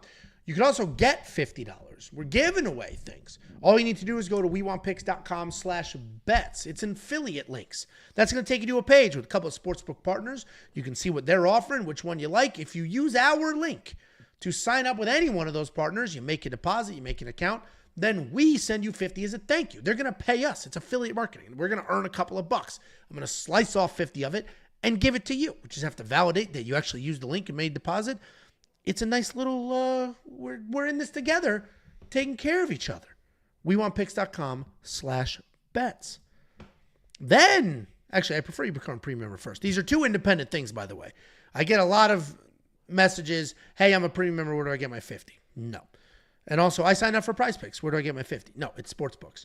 Premium membership is completely separate, but what it is the greatest value in this space. And in all seriousness, not only is it the greatest freaking value, it continues to become a great value. It was a great value when it was just Jacob and I. Then it was an even better value when we added Artem. Then it became a better value when we added BetSam. Then it became a better value when we add the data analyzer. Then we added the fight sim. Like we've never touched the price point. We never will touch the price point. It's the volume business. We're just trying to build the best possible product on planet Earth, keep it at the lowest possible rate, and get as many people to come along for this ride as possible. WeWantPicks.com. We need to add tariffs. And then just fold immediately. 24 hours. Okay, I'm sorry. Please don't impose those tariffs. That wasn't directed about anybody or anything specifically. 2028. You're also going to have full access to the Safety Parlay. Safety Parlay is only one single bet, and it hits at a remarkable accuracy. It's one single bet that I have to sit here and be like, what is the safest bet? What is the safest bet? And I have to say safe, because I could win every single bet and lose that one, and there'll still be 300 people complaining. So it takes a lot of mental anguish to get to the Safety Parlay. But all that pays off because I've hit 11 of the last 13 Safety Parlays at a 54% return on your investment. Here's the other talent, New Zealand MMA on lock. Pick GPT, that's an artificial intelligence. Every single thing we do, one package, WeWantPicks.com. Click Become a Member at the top. And here is the address if you want to send something for the vlogs. We film vlogs. Hang out with us.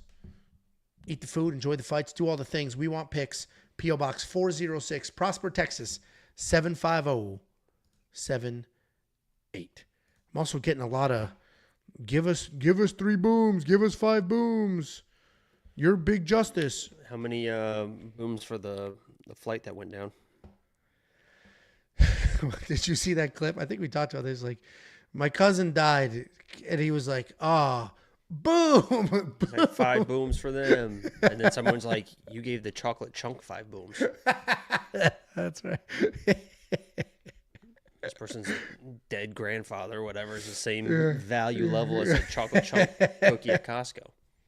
And then I also saw he was at the he was like going through security and somebody videotaped from far away. He's literally in front of TSA at the security line. So he's like, big justice. And he goes, boom. And all the comments are like, maybe not in front of the TSA. Maybe not there. The last time we went through, we went to that Amanda Hebos card. That was the first time in the last 4 times I've flown that I didn't get my inner thigh patted down. There's a bat, yeah. Right off the rip, yeah. Wintertime, a little colder, but... Oh, yeah, you were tucked up. Literally 3 times in a row that I've flown somewhere, it got an alert to the left side of my inner thigh, which makes sense. It hangs left, and they had to pat me down. But yeah, January, it's a little cold. That's like that cops clip where the cops like got somebody like handcuffed. He's patting him down. He's like, "What's this?" He's like, "My dick." And the cop's like, "Oh," it was like his hand was around it. Oh, yeah, what's this? He was like sagging his pants. He's like, it was a reach around. He's like, "What is this?" He's like, "That's my dick." He goes, "That's your dick." yeah. It's just took it off. Next up, At UFC 312, we have the main card opener. This is about the time that everybody's going to start complaining this card sucks. And while it's not the greatest card on paper, all of these matchups are fun. These should be exciting fights, fun fights. I think that I know that there's no real name value, especially on the main card and stuff, but I think that you're going to find out that this might end up being one of the best cards of the year because I think the matchmaking is fantastic on this card. I agree. And when you get UFCs in the countries that don't get them very often, the energy's through the roof. The people are there early. That affects the fights. Like it's just better vibes as a whole. I don't know if Australia is that type of crowd. Aren't they a bunch of drunks? Like they're gonna be there at like 2:30 in the morning pounding beers. I don't know. Yeah, dude, they're doing shoeies at like 4 o'clock in the morning their time when Tai Tuivasa's fighting. No tie is kind of a miss for them, but is what it is. You got a fucking what's his name? Taffa. Justin Taffa. Yeah, the same guy. The real Taffa. I think a lot of people think that it's not the real Taffa fighting, which is concerning. That it's his dumbass younger brother. This is like the real one that really hits. Yeah, hard. the good one. Yeah. The thick leg one. Guys, yeah. don't forget, this is the guy that really fucking knocks people out. So. Well, Sam, we're gonna open up. I don't know, Sam. I don't know if you know that, but. Oh yeah, Sam's all in on the giant. Well, we'll get there when we get there. We're opening up the UFC 312 main card with an Australia versus the rest of the world matchup. The rest of this card is that until the main event. We got Jake Matthews and the co-main event. We got Jake Matthews taking on Francisco Prado. Jake Matthews, 20-7 in his career, 3-2 in his last 5 years, coming off that decision win over Philip Rowe, taking on Francisco Prado, 12-2 in his career, 3-2 in his last 5. He's coming off that decision loss to Daniel Zellhuber. Jake Matthews, pretty well-rounded guy, good fighter overall, 2-1 favorite, needs to be investigated a little bit because while he does have some good grappling and a nice variety of strikes and he works angles pretty well, he also doesn't have a great anything. He's not an amazing striker. He doesn't have a ton of power. He's just good everywhere. He averages almost 2 takedowns per fight. The solid striking differential, right? 3 strikes landed to only 2 received. There is some power in the hands. He's coming off that decision win over Phil Rowe where he was out striking the person that people thought would win the striking matches, right? Everybody said Phil Rowe's going to outstrike this guy. He's a good boxer. He's got great range. And then Jake Matthews outstruck him, which I think surprised a lot of people. That guy, Philly Fresh, is like the most frustrating guy to ever. He's got all the talents. Sometimes he freezes up. Hell out of me. Oh, yeah, like when he was just don't 2 back steps away. Yeah, 2 back steps away. Don't clinch Neil Magny and you will dominate the fight. And he comes in and just clinches Neil Magny and loses the fight. Nice guy, though. I met him at Tampa. He seems like a good dude, and his social media presence is pretty funny too. So, Jake Matthews is taking on Francisco Prado, notably a lightweight moving up a weight class. He's a power striker. Before. Yeah, and he's not a small guy, so it's not as if this is he's a little like, short, but he's pretty. That's a lot of people are like nobody's talking about. I think he's had like 1 fight at 170. I think 3 or 4 fights at 165, like weird catch weight type fights. Close and stuff, enough, so. Yeah, he's not tiny for 170. He's not tremendous for 155, but he's not going to... I bet next to each other, he doesn't look that much smaller. You wouldn't necessarily know there was a weight class difference.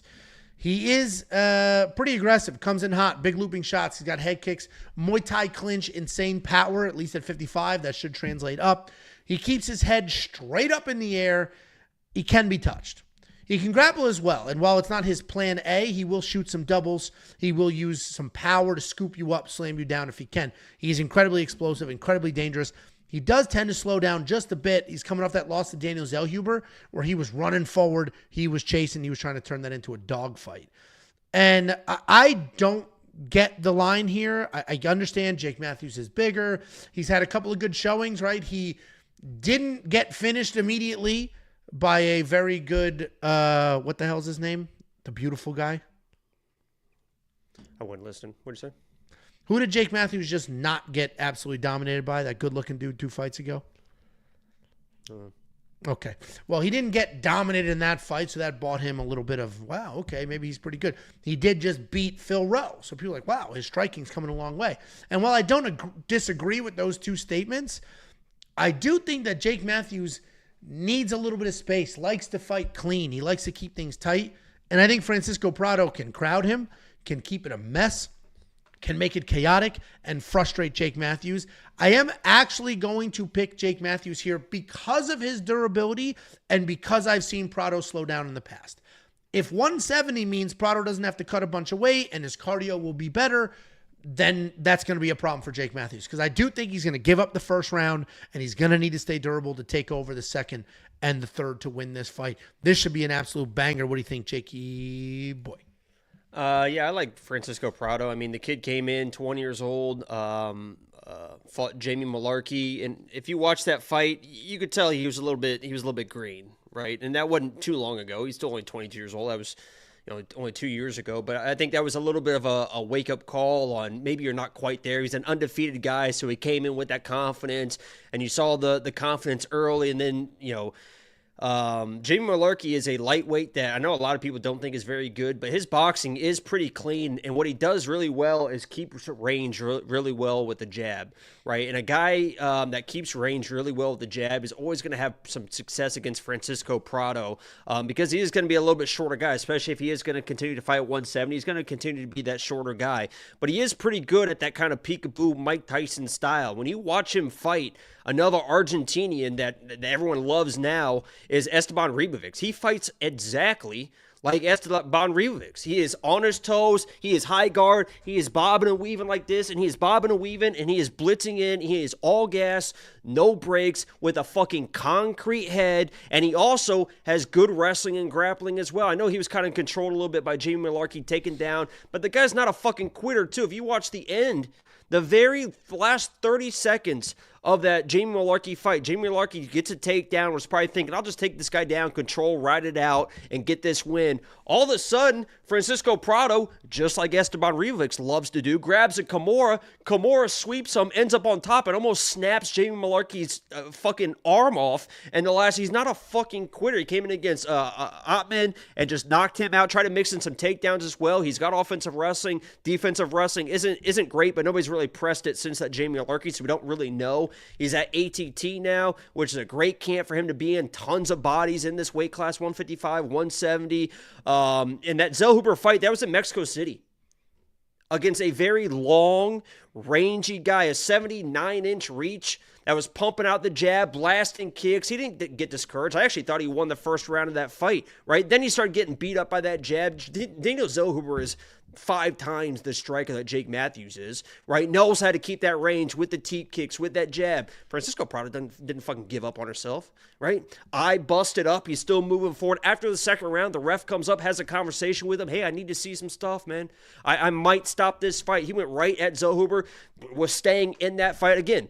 155, Mexico City, 10,000 feet. Yeah, he got a little bit tired, but he never fucking quit. Most people are just, now he's feeling good at the 170 weight class. When I watch this guy, when I see this guy, I see a lot of fucking heart. I see a lot of fucking skill. I see a lot of forward pressure. And like you said, Jake Matthews, he was comfortable in that Phil Rowe fight because Phil Rowe was just kind of taking his time doing that Phil Rowe stuff, and Jake could kind of work in when he needed to work in and work out when he needed to work out. Jake Matthews is a guy that he is at his core a wrestler and a grappler, and he doesn't really go to that unless he really has to. And if it gets to that point against a guy like Francisco Prado, who's going to be a fucking ox probably at 170, I think it's going to be way, way too late. So I think Francisco Prado, honestly, when I watch him, I see Esteban Ribovics. He isn't quite as fluid the way he throws combinations, but the way he does that peekaboo boxing, pressures, throws combinations, and can finish fights anywhere on the ground or with his hands as well. And again, pay-per-view, we're back with those old gloves as well. If people have the old glove, theory of more finishes and more power, well, if you're a blitz-in power boxer like a guy like Francisco Prado with those old gloves, we'll see what happens. Unless Jake Matthews is putting this guy on his back and controlling him early, and winning the first couple rounds like that, I'm all over Francisco Prado. Yeah, I mean, I don't disagree, right? I picked Jake Matthews because I think he can start to take over later. He'll be at home. He's a little bigger. He can lean on the wrestling. But Francisco Prado is definitely the more dangerous of the two. And Jamie Mullarkey fights long. I think Jamie Mullarkey's got kind of the similar reach as Jake Matthews. I think he's 73 inch. Do you have the? Yeah, 73. I think Jamie Mullarkey was a 74-inch reach. Obviously, Zellhuber was like 78 or 79. But Jake Matthews doesn't fight long, right? He's not pumping out a long jab or what. I mean, he'll get in the pocket and box. And I think this is a great matchup for Francisco Prado. Yeah, I mean, this will be a fun one. I'm going to check out the props here. I likely am going to touch a little bit of Francisco Prado inside the distance decision, no action. He is the more dangerous of the two, but protect me against Jake Matthews turning into Nurmagomedov. And one of there's two things. I already mentioned the ATT. I think that's a great place for Francisco to be. I think he's been there the last 6 months or so, something like that. But the other thing too is Jake Matthews. I think one of his biggest training partners and his boy in this fight is fucking Jimmy Crute. And we'll get to Jimmy Crute, but Jimmy Crute is, that's your boy, but a retiree. He's not Francisco Prado. I'll tell you that. Yeah, no, I love that. I mean, I love that peekaboo style. Yeah, no, Francisco Prado is a ton of fun to watch, and that's why this card people are complaining about it because I don't know. We have 2 title fights. Somehow that's not good enough, and people complain about the rest of the card, but. It will be fun. This will definitely be a fun fight. If you do want to unlock all the picks, the bets, the tools, and everything else, WeWantPicks.com. Click to become a member. At the top, it's only $10. That $10 will unlock every single thing that we do for an entire month. And when I say month, I'm not saying like the month of February. It's a number to a number. If you sign up today, February 4th, you will have full access to March 4th and every event in between. WeWantPicks.com. Click become a member at the top. And it was Michael Morales, who I said the handsome guy that Jake Matthews didn't get murdered by. But he's also like just kind of takes his time, technical his shots, and just kind of plots forward. And I was using that as a fucking tornado. I was using that as a why Jake Matthews might be a 2-1 favorite. People were like he should have been annihilated, and he didn't. $2 super chat from Ali Point VTV. Thanking Jacob for the MVP play. It's pretty obvious. Yeah, I was glad. I mean, obviously there was a couple of lock of the week's options. We both picked MVP. We both picked who was that other underdog that won? There's a lot of the only thing I literally was worried about was that they were just gonna fucking do the Hamdi decision or whatever. And so when those rounds were, but then I mean. Obviously, none of the rounds are really even that close because Charles literally wasn't fucking doing anything. I mean, you see, at any time the MVP fights anybody, they just get frozen. Ian Gary was like, I'm the better striker. I'm going to out-volume him. Every time he throws 1, I'm going to throw 5. And then he went in there and was like, everyone just fucking freezes. So I was just worried MVP wasn't going to do quite enough, but he obviously did enough. So no, that was a fun one to watch. I enjoyed it. And, man, who was that other underdog? Or maybe he was a favorite. He got his ass kicked in the first round, and then the second round got the finish. He beat Lucas Alexander. He became an underdog come fight night. Yeah, Bogdan became an underdog come fight night. And he was another one that I was like, ooh, baby. So. Yeah, that was going to be – honestly, I felt almost better about that one than MVP. Because MVP could have been a close decision. I knew Bogdan was not going to get finished, and I knew that dude's a fucking dog. It would have been nerve-wracking, though. That would have been a perfect lock of the week to watch. Like, do you know what I mean? Like, watching him lose, all the hate flood in just for him to come out in the second round to get the finish and everybody backtrack. Well, that's why I immediately get MVP hadn't even fought yet. I'm getting tweets. It should have been Bogdan. It's like, dude, what are you talking about? MVP was the most clean victory of any underdog. Like he had no issue. There was no adversity at all. And I already had it should have been. What are you talking about? And he was a bigger dog. Yeah, he was plus 185. Bogdan was a favorite most of the week, and then flipped at the last minute. Every time the second the dog wins, it should have been. Yeah. He should have been Hani Barcelos. Yeah, okay. Those are the favorite comments after an entire event when a lock of the week loses. And there's after the event's over, then somebody comments or somebody says it should have been Yeah, if I could pick my lock of the week after the results are done, it'd be very easy to do. You're right. It should have been them. You're right.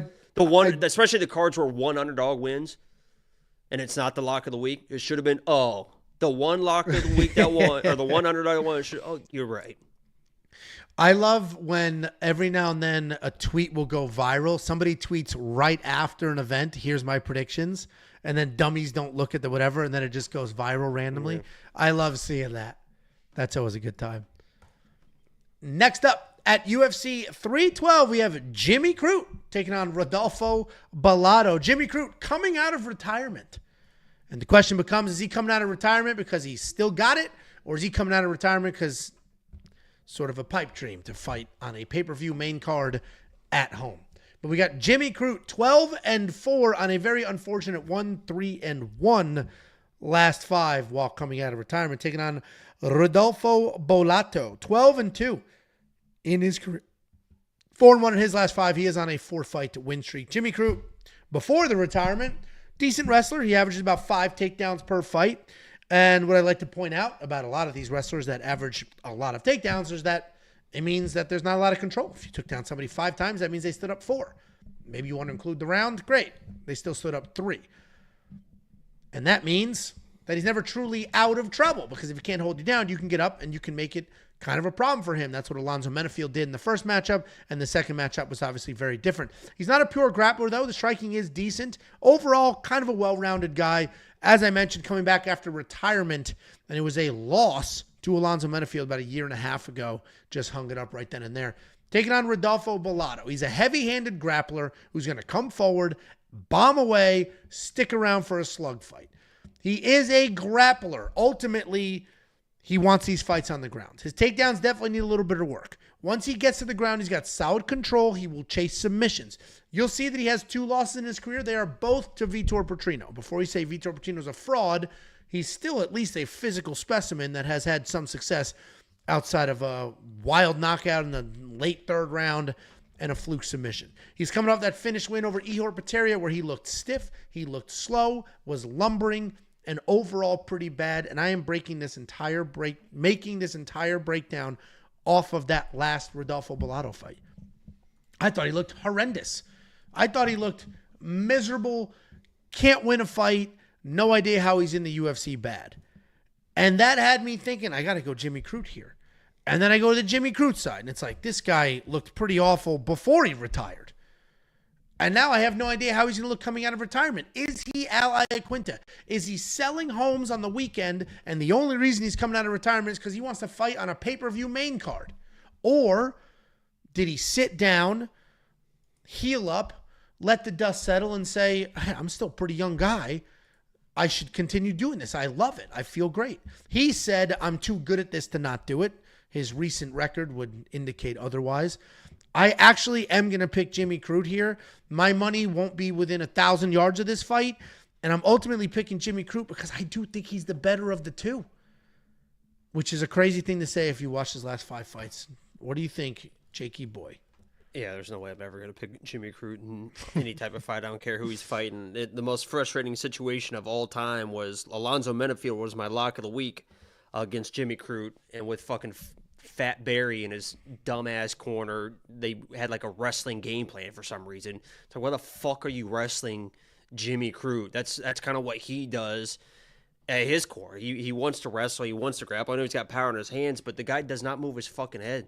The guy, he's one of the worst defensive strikers I have ever seen in the UFC, not just in any division, in any era, and women's and men's and transsexual fighting. I've never seen anybody with worse defensive striking. If you're Alonzo Menefield, you just go in there and you just punch him in the face. But Fat Barry had this wild-ass game plan. It took Alonzo Menefield 5 fucking rounds to beat this guy, and he ended up fucking submitting him.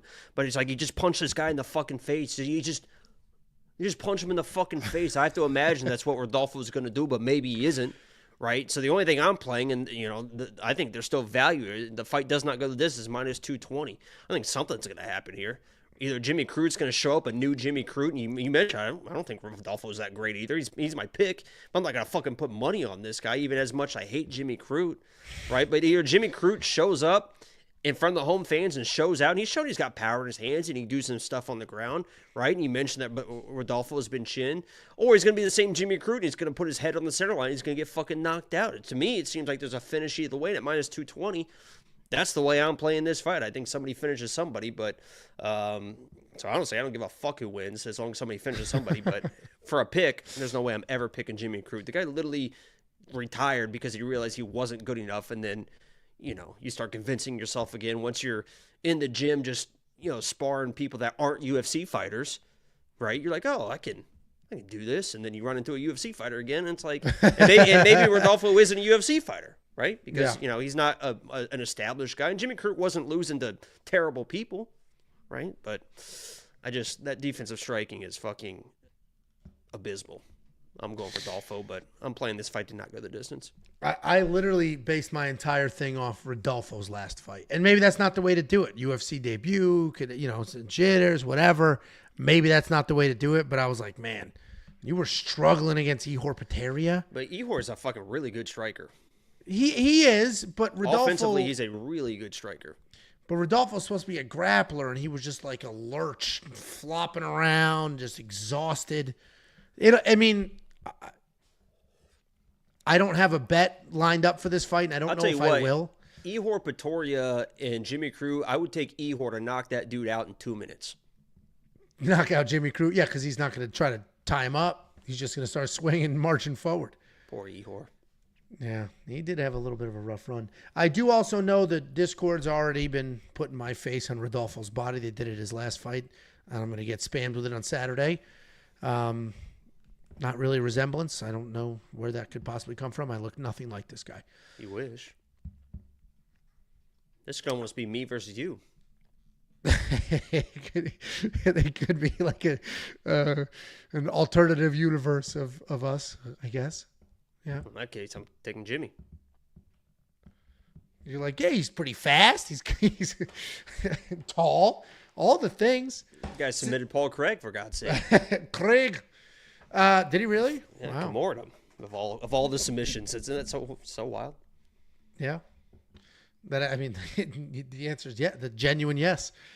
Especially Paul Craig's supposed to be that guy. It's weird to see Paul Craig on his back getting fucking Gamored, unless he did it from guard or something. But I can't imagine Paul Craig on top either. So I don't know. I can't remember how it played out. I just know that's what happened.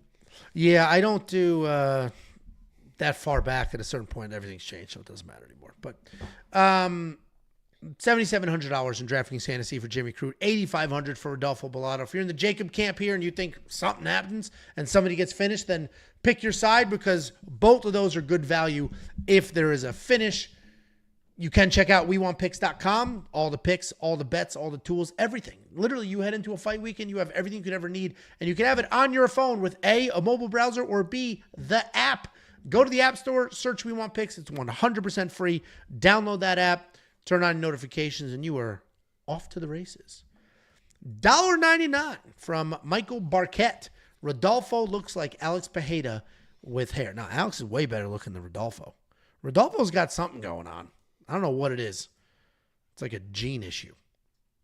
I look nothing like this guy. Nothing like him. Next up at UFC 312, we have the featured fight of the evening, and we have the only UFC debut on the main card. We have Justin Tafa, 7-4 in his career, 3-1-1 in his last 5. He is coming off that wrestling loss to Carl Williams, and he will be taking on UFC newcomer Taliesin Teixeira, undefeated, 7-0 in his career, making his UFC debut. Taliesin Teixeira is basically a giant. The guy is 6'8", 6'7", depending on what site you use. He is making the second attempt at a UFC debut. He's supposed to fight at UFC 310, but he was injured, so he pulled out. If you do this tape study at face value, you're going to see, wow, this guy's a monster. He's destroying people. But if you look a little deeper, it's a little bit of a different story. Sure, on the surface, he's massive, he's fast, he's powerful. He's actually pretty athletic too. And he seems to use all of it really well. But then you watch the fights, and you'll notice that his highest level of competition was somebody who was 4-16. Another one of his wins was under modified rules, which means it wasn't an MMA fight. There's all sorts of trickiness that goes on there to build up people's records.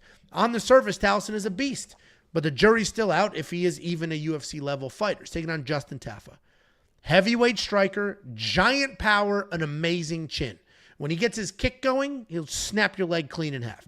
0 takedowns in the UFC, and up until his last fight, he had never been taken down in the UFC. There's only 2 ways to beat Justin Tafa.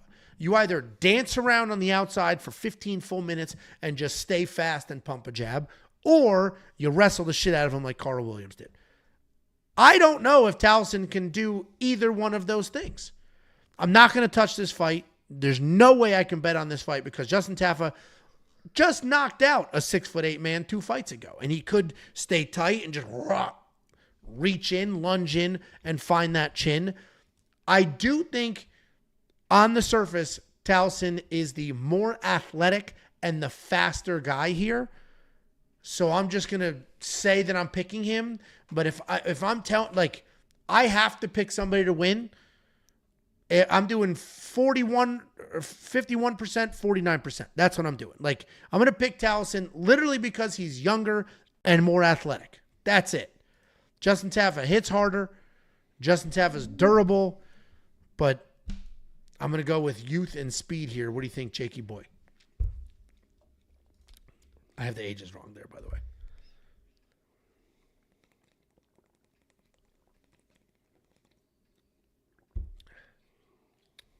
For the audio listeners, Jacob is showing pictures of Taliesin getting cracked in the face in his Contender Series fight.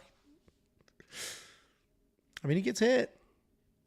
That's a looping. Look how far that looping shot is coming from, too.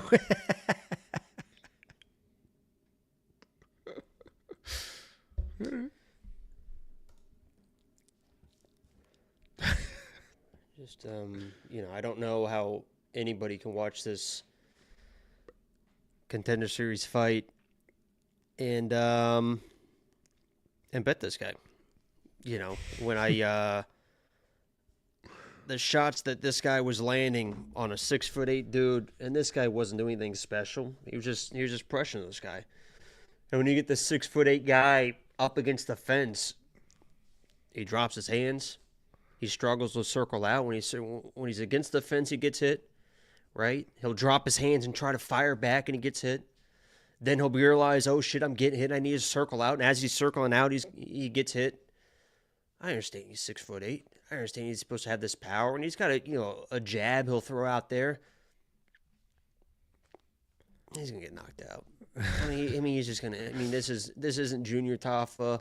This is Justin Tafa coming in, gonna just walk this guy down, and once he gets him against the fence, he's just gonna throw a whop whop. I mean, just boom, boom, boom, and his lights are gonna get fucking put out. This is gonna be a highlight reel finish for Justin Tafa. As soon as the props drop, I'm gonna bet him probably first round KO.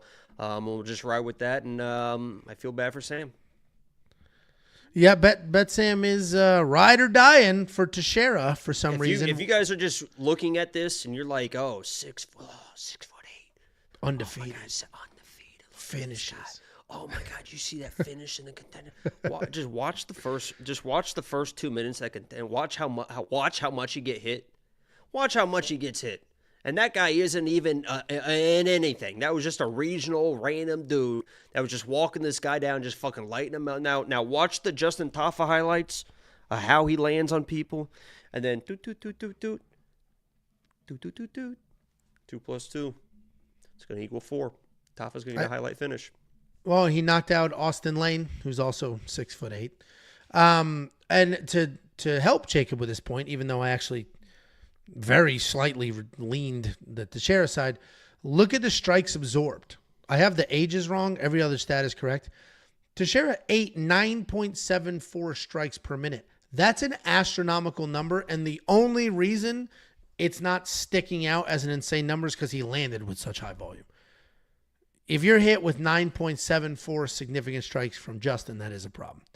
We need him to dance around like Jared Vandera did, if you're on that side. If Jakey Boy's betting Tafa by first round knockout, then that's what we're rooting for here. And certainly a very plausible outcome. Wow, under 1.5 just moved as we were talking. To what? Minus 175. Yeah, from what? Like minus 150 something? I don't know. Yeah. $7,800 in DraftKings Fantasy for Justin Tafa. $8,400 for Taliesin Teixeira. The value will be on the Tafa side. I said there's only 2 ways to beat Justin. You either dance around on the outside and you touch and go, or you wrestle him. I think Taliesin may be able to just have that volume. He was hit with 10 significant strikes a minute, but he was landing 14. So if he's landing with 14, it's insane if that connects, because that's coming from a mile away. Yeah, they connect. Yeah. No, I know. That's what I'm saying. Like, that was his reaction. I mean, he saw it coming, and his hands aren't. It'd be different if this hooked outside. If he got his hands up and the guy hooked it around the guard, it's different. He went from here to here. He went from a strike that started all the way by. That guy went like this. And he went like this. Oh. Good luck, Sam. Who was his original? Do you remember who his opponent was at UFC 310? I'm forgetting now. Who? Taliesin. That's what he was supposed to fight 2 pay-per-views ago, and they pulled him because he got hurt. I can find out real quick. Lucas Bresky. Yeah, because I remember thinking he could win that fight. And then when I saw this one, I'm like... Bresky's not fucking dangerous. Yeah. He's just a big, lumbering dude. And then when I saw this one, I'm like, I'm going to go with the younger, more athletic guy, but I'm not touching this. I can't touch this. Especially... And he is young. I'm not saying he can't be anything, right? But he fights like a 6'8" kind of baby deer 24-year-old. Well, this should be a fun fight. This is a fun card. I'm fully anticipating to enjoy this card. It sucks for the local fans because I don't know what time it's going to be there, but I doubt an easy one, but it is what it is. Sydney. I mean, Bet Sam calls into our call-in show during this time. Oh, maybe it's the middle of the afternoon. It's 2:00 in the afternoon right now. Oh, actually, it's perfect. So it started at 3 in the afternoon for them on Sunday. Yeah, I was wrong. That's actually it's England who gets screwed. Australia doesn't have that bad of a deal. There you go.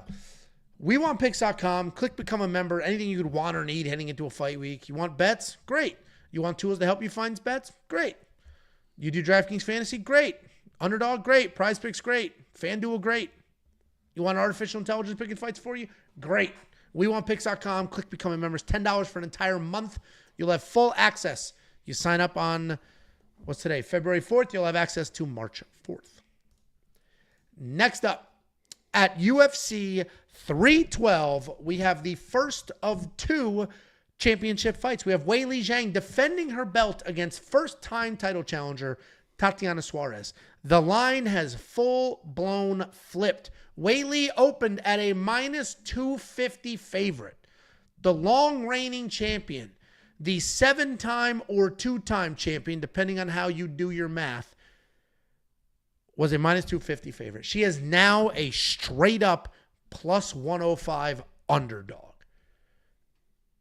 She is 25-3 in her career. She is 4-1 in her last 5. She's on a 4-fight win streak, and in that win streak, she earned her belt back, taking on Tatiana Suarez, undefeated at 10-0. Very hit or miss, lots of injuries, lots of inactivity, but undefeated and has looked spectacular in every single one of those 10 wins. Weili, as I mentioned, you can call her. I'm going to call her a 6-time strawweight champion of the world. When I do it, it's every time you defend the belt, you add another time. When the UFC does it, they're going to say 2-time because she lost her belt and then earned it back. So technically 2-time. But to me, every time you step in the cage, you have lost your belt and you literally have to earn it back with the fight. And if you go that way, 6 separate times she won the belt. She's a striker. Her started her career as a striker. She evolved into a true mixed martial artist. She's got great offensive takedowns, great takedown defense. We'll get back to the takedown defense. Very good striking, powerful, physically powerful, has a winner, has been through some adversity, long reigning champion, 2-time or 2 separate times, 6-time total champion for a reason. She's coming off that title defensive win over Yan Jinan, where she was in a bit of trouble, but overall was able to gut through it, win that fight, and earn this shot here. She's taking on Tatiana Suarez. Tatiana Suarez is very inactive. She's not young.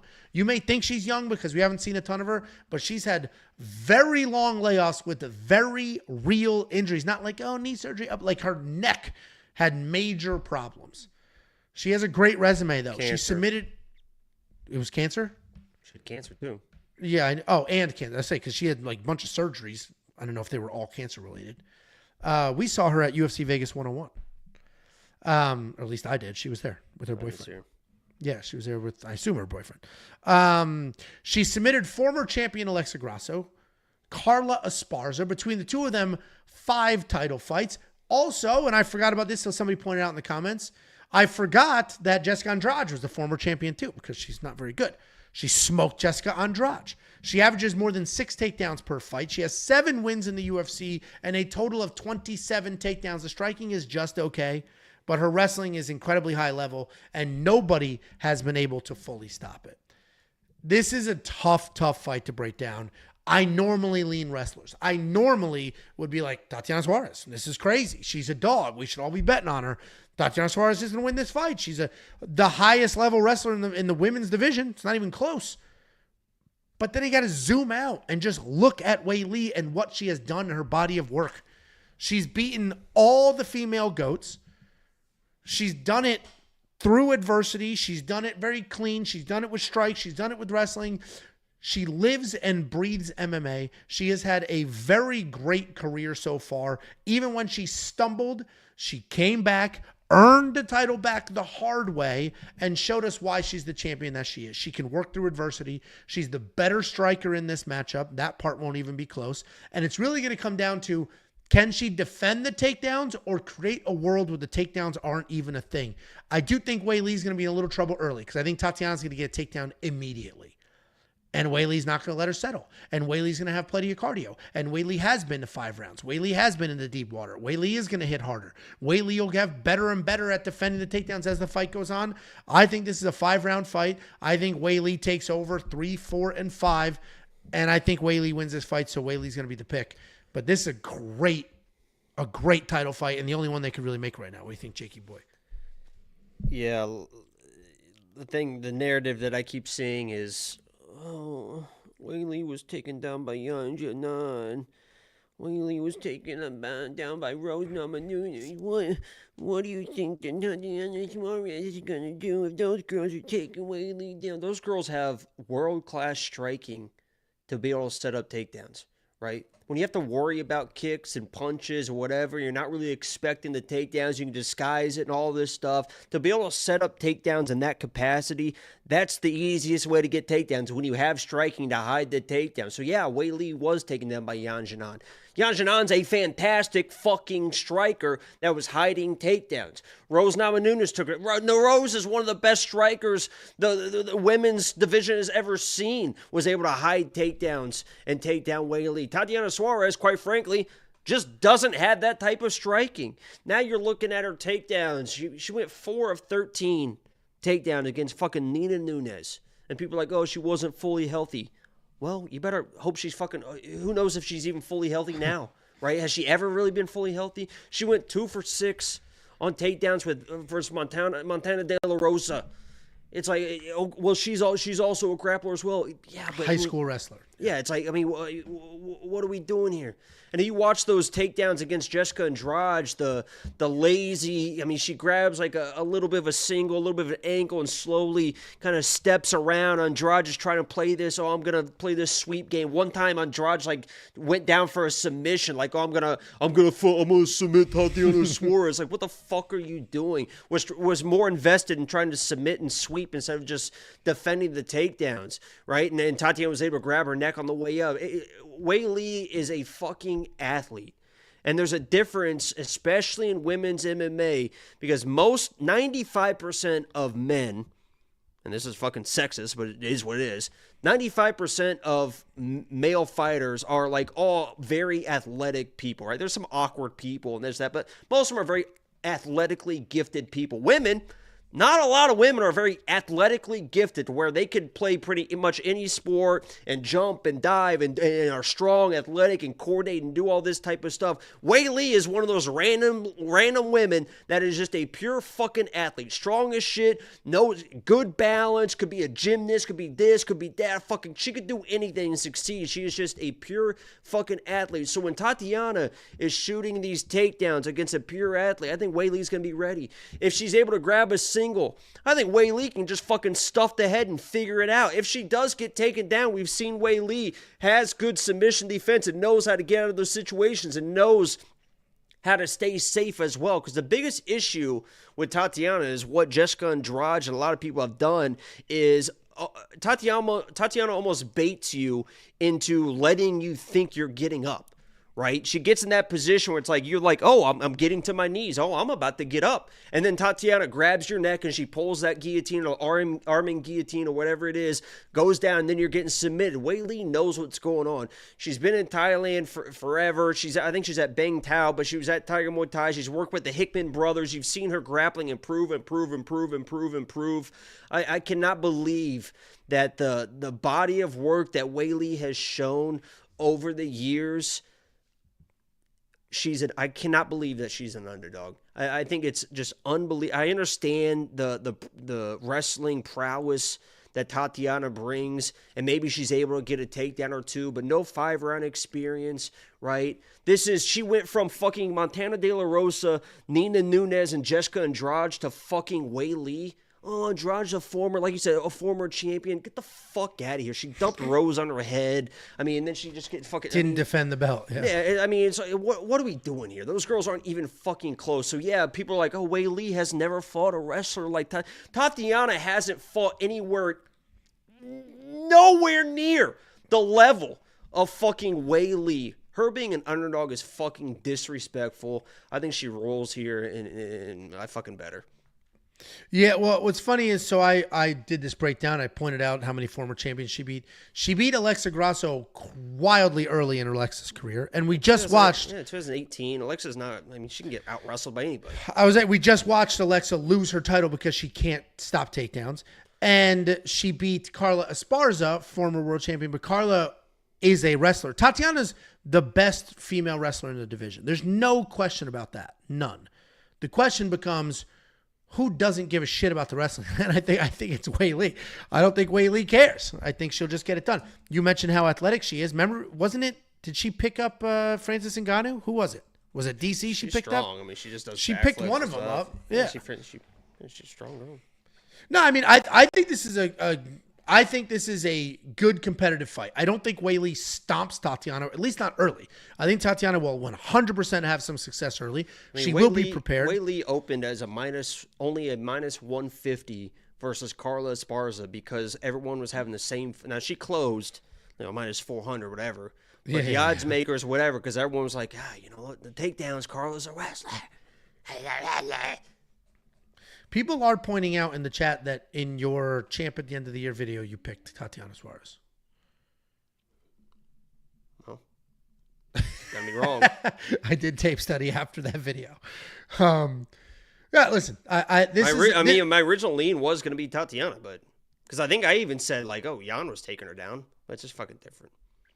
Well, and on paper, Weili's takedown defense, the stats right here, it's only 50%.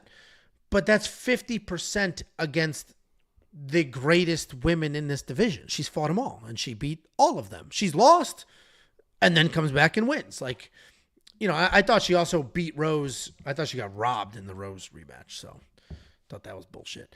But, Weili's one of the best to ever do it. This is certainly a huge test. Tatiana will be the best wrestler that Weili has fought, and Weili will be the best fighter that Tatiana's ever fought. This is a great matchup. I am looking forward to it. One of these women should absolutely be in your DraftKings lineup. This is basically even money. And if you think Tatiana wins, she's going to score 10,000 points with all those. If she was Merab and she had insane nonstop forward pressure, and we have seen it over very long periods of time, Tatiana Suarez is the easiest pick in the world, but we haven't seen that yet because she is fighting once every 2 years and then jumping on a guillotine or, finding a random submission. If you think Weili wins, 8,000 will be worth it because she'll take over. She'll win with volume, potentially a finish, and she might even wrestle the wrestler. I don't think so, but to Jacob's point, if she's setting up takedowns with strikes, doesn't matter how good of a wrestler you are. Michael Chandler's a Division I national champion, and Charles Oliveira just out-wrestled him. Charles Oliveira is not a wrestler. I would say it's not a bad idea. If you know how to wrestle, last 30 seconds, shoot a takedown. You avoid submissions. You score the takedown. You avoid the sweeps and all that stuff. I can't believe there's not more fighters that don't manipulate judging the judges in that capacity. If you have takedowns, maybe you're worried about this or that, but shoot a fucking takedown with 20 or 30 seconds to go. If it's a close round, and fucking get some control. I don't disagree with that. If you do want to check out all the picks, the bets, the tools, the round line leans, and everything else that we do, WeWantPicks.com. Click Become a Member. It's $10 for an entire month. That month gives you 4 events, and you can kick it off with UFC 312. Next up, at UFC 312, we have the main event of the evening. We have a rematch between Dricus du Plessis and Sean Strickland. Again, a rematch. The first fight was pretty close, at least on paper. On paper, Sean Strickland outstruck Dricus, but Dricus had 6 takedowns in that fight. On paper, it was a pretty striker versus grappler matchup, but in reality, it was a war. I mean, these guys were both moving forward. Dricus set a pace, set the pressure, was working in takedowns really, really well, sticking with the striking game plan, and Sean was doing what Sean does, just pumping. It was a fun fight. It was a controversial fight, and what I pointed out in my quick picks, this was the fight that got everybody jumping down Jon Anik's throat. If you remember, Jon Anik said, I thought Dricus won that fight. And all the Sean Strickland fans came out of the woodwork, and they're like, you suck, you're a loser, we hate you. And then Jon Anik was like, boy, MMA fans can be the worst. And then they pile drove on him again, and then he had to apologize. And he didn't have to apologize, but he was like, all right, maybe I shouldn't be pissing off the fans. Sean Strickland is a captivating person. For some reason, he has ride or die fans who will ride with him to dawn. I personally think Dricus won that first fight, but I, as you all have pointed out, am way too biased when it comes to takedowns. So I thought the 6 takedowns mattered more than the 40 extra strikes landed. But we got Dricus. We all know who Dricus is at this point. He's 5 more chromosomes deep than he needs to be. He comes forward with that chromosome strength, drags you to the ground, bombs overhands. The funniest part about Dricus is his technique is not clean, it's not precise, and he knows that, and he literally laughs at people who pretend that he's technical. There's one video I saw where some sort of coach, I don't think it was anybody famous, was looking at his tape and he's like, Dricus does a great job setting this up with this. And he was just watching that laughing. He's like, I didn't do any of that shit. I just moved forward and threw hands and I got what I got. And that is how Dricus fights. There is no figuring this guy out because he just charges forward. And he's taking on Sean Strickland, who we all know is a meat and potatoes, a blue collar kind of striker. There's 1s and 2s, and he's just standing there. His hands are here. He brings that leg up to block kicks and do whatever, and he just pumps, and he just pumps. He literally looks like a rock'em sock'em robot because he doesn't turn his shoulders. It's just punch, punch, punch, punch. But he's got insane volume. He can do it for a month and a half, and it works for him. He's a good grappler. He's got good MMA skills. He's been in this game long enough, but for the most part, it's 1s and 2s down the middle the entire time. I think the first fight was a close fight. I think it was certainly debatable who won it, but I was leaning towards Dricus. Obviously, lessons are learned. You could argue Sean Strickland felt the pressure, felt the takedowns, and now he's prepared. Or you can argue, based off of his public pleas with Dricus, to say, hey, let's not wrestle, let's fight like men, that he's worried about the takedowns, and he felt that pressure, and Dricus is going to do more of the same. I am going to go with Dricus here. I think he is going to do more of the same. I think he's going to come forward, tons of striking volume, tons of takedowns, tons of striking volume, tons of takedowns. I will say, I thought he looked better versus Sean Strickland than he did versus Israel Adesanya. He looked a little tired in the Izzy fight, and he kept coming forward, ultimately got the takedown, got the finish, but he looked a little tired, looked a little sucked out in that fight, and in the Sean Strickland fight, it looked like he could do that for a month, but the guy just finds ways to win. I think he does it again. What do you think, Jakey boy? Yeah, I mean, DDP, I've had my share of history with DDP. I said he sucked for a long time, and then this fight came around, and I picked him against Sean Strickland, and then I made him my lock of the week versus Izzy because I learned that this guy is just, I mean, sometimes sometimes like I said in the Topuria breakdown to start this card, sometimes you don't need to be the better fighter. You just need to be the more relentless fighter, the cardio fighter, the one that just kind of wants it more, the more durable guy, right? Durability is a big thing, and DDP has shown that he's a pretty durable guy. So going into this matchup, I was seeing the minus 200. I'm like, yeah, DDP is going to win this. I mean, he won the first time. He finished Izzy. He's going to come in this rematch and do what he needs to do. And then I rewatched that first fight. And let me say first off, too, because the Sean Strickland people always bring up the picture of look at their faces afterwards, look at DDP's face afterwards. If you listen to DDP talk about the damage that was done to his face. He talked about how the fight started. Sean was landing the jab, and DDP was feeling the jab, but was realizing that jab doesn't fucking hurt.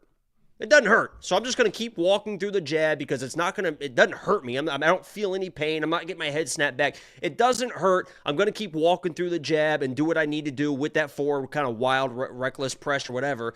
Then the second round ended, and he said to himself, oh, fuck, I can't see out of my eye now. Now I need to change things up. Yeah, the jab's not hurting me, but now it's a big issue because I can barely see out of my fucking eye. And he did change it, right? He started getting a little more head movement. He started mixing in the wrestling, mixing in the grappling. I rewatched that fight, and I picked DDP in that fight, and I thought he won that fight. I had him as my lock of the week versus Izzy. And this one, I thought I was going to pick DDP. I rewatched that fight, and I came away with thinking to myself, DDP had almost everything go his way that fight that he needed to go his way, right? He got to the point where his eye was almost destroyed, but it wasn't.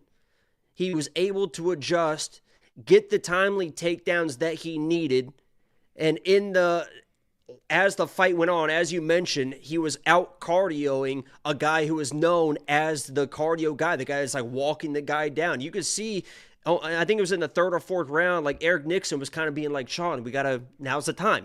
Now it's time to, and you never really have to be that with Sean. Sean is usually that guy that he's going to be on people.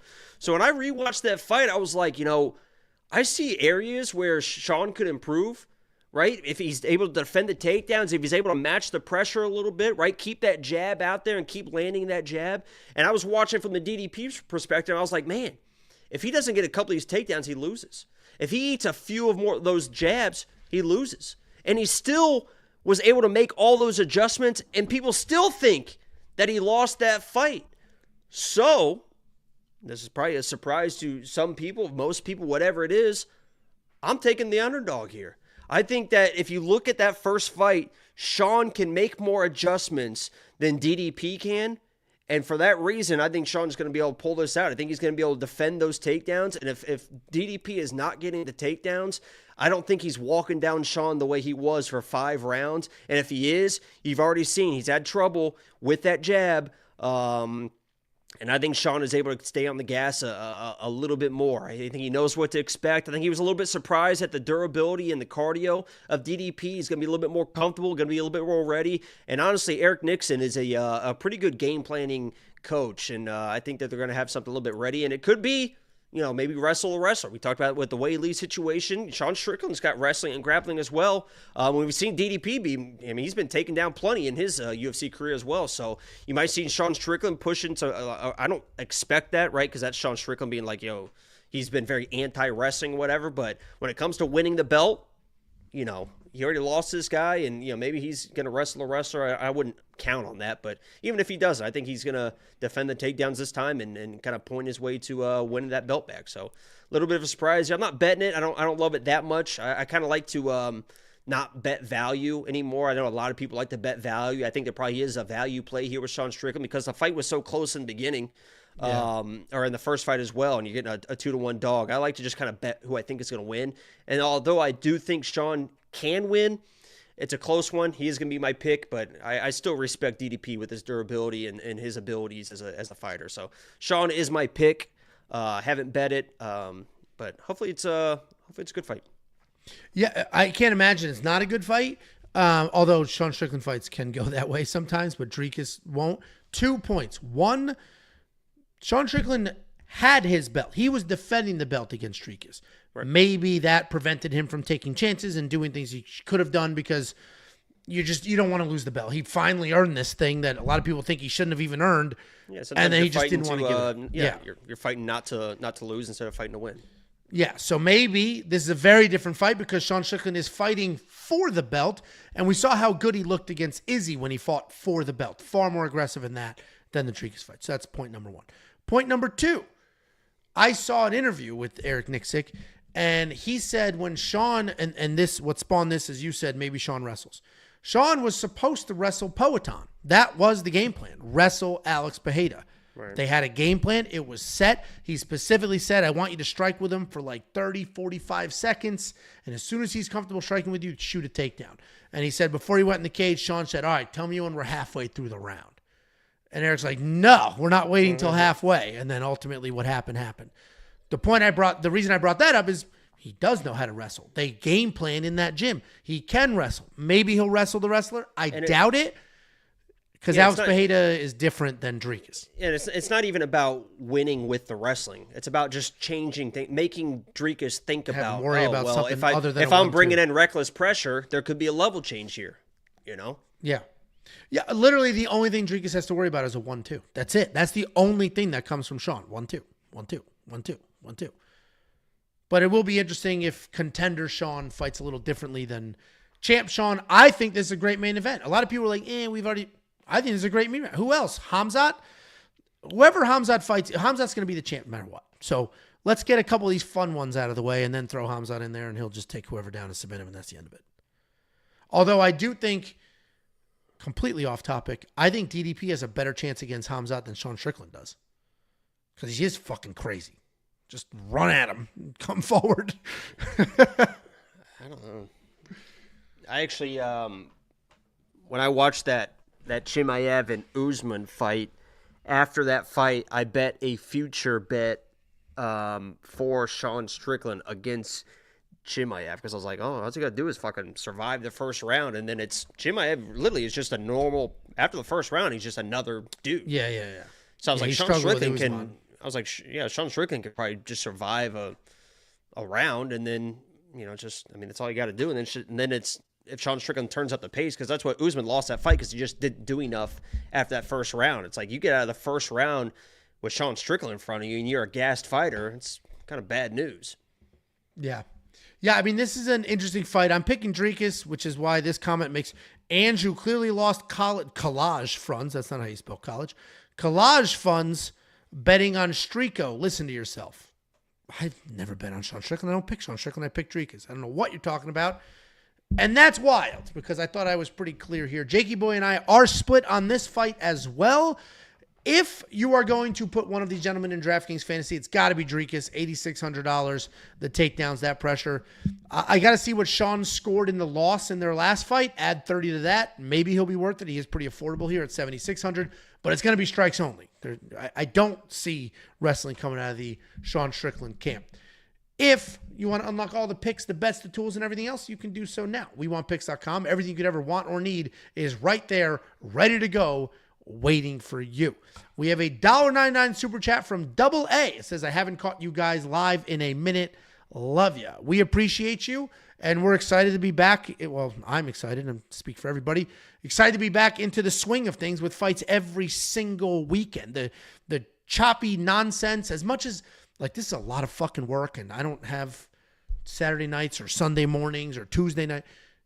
But I do, when there's no fights, there's a piece of me. I'm like, what do I do with myself? So I'm glad fights are back, so we appreciate you being here.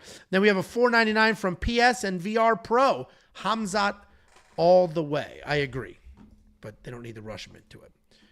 Any last words for the people before I hit the promo? Nope. Well, download the app. App's free. App Store. Search We Want Picks. In the app, you'll have full access to everything, including the fight simulator. This is literally brand new. We put this out 4 days ago. It simulates fights using a bunch of inputs. Some of the inputs are biometrics, striking stats, grappling stats, fight history, their DraftKings fantasy historical scoring, their salaries, odds. It uses all these different data points, simulates the fights 100,000 times, and then spits out the outputs. You then use those outputs. It'll build DraftKings lineups for you. You can use them for betting purposes, whatever you want. You also have access to the data analyzer. This is a full tool set of data. You can stack filters. You can say, I want to see how many strikes Sean Strickland lands in decision losses. And then you can take that information and you can go to your favorite sports book and grab that prop bet. You also have full tape study. This will bring up every single one of their fights in the UFC. There's a little dot. You click on the dot, and you can see their full fight history and everything else and actually watch the fights. You'll have access to the line movement tracker. This will give you opening odds, current odds, win probability, line movement for every fighter on every card. You'll have access to the Prop Hunter curated set of data specifically designed to help you find prop bets, and access to all the people here at We Want Picks. It's not just me and Jacob. We're the most handsome, but we've got Artem giving you picks, bets, and breakdowns. We've got Bet Sam giving you picks, bets, and breakdowns. We have a robot using artificial intelligence to give you picks, bets, and breakdowns. And if you want 50, we'll send you 50. WeWantPicks.com/bet. Sign up, make a deposit. We'll send you $50 as a thank you. We appreciate you guys. Thanks for being here.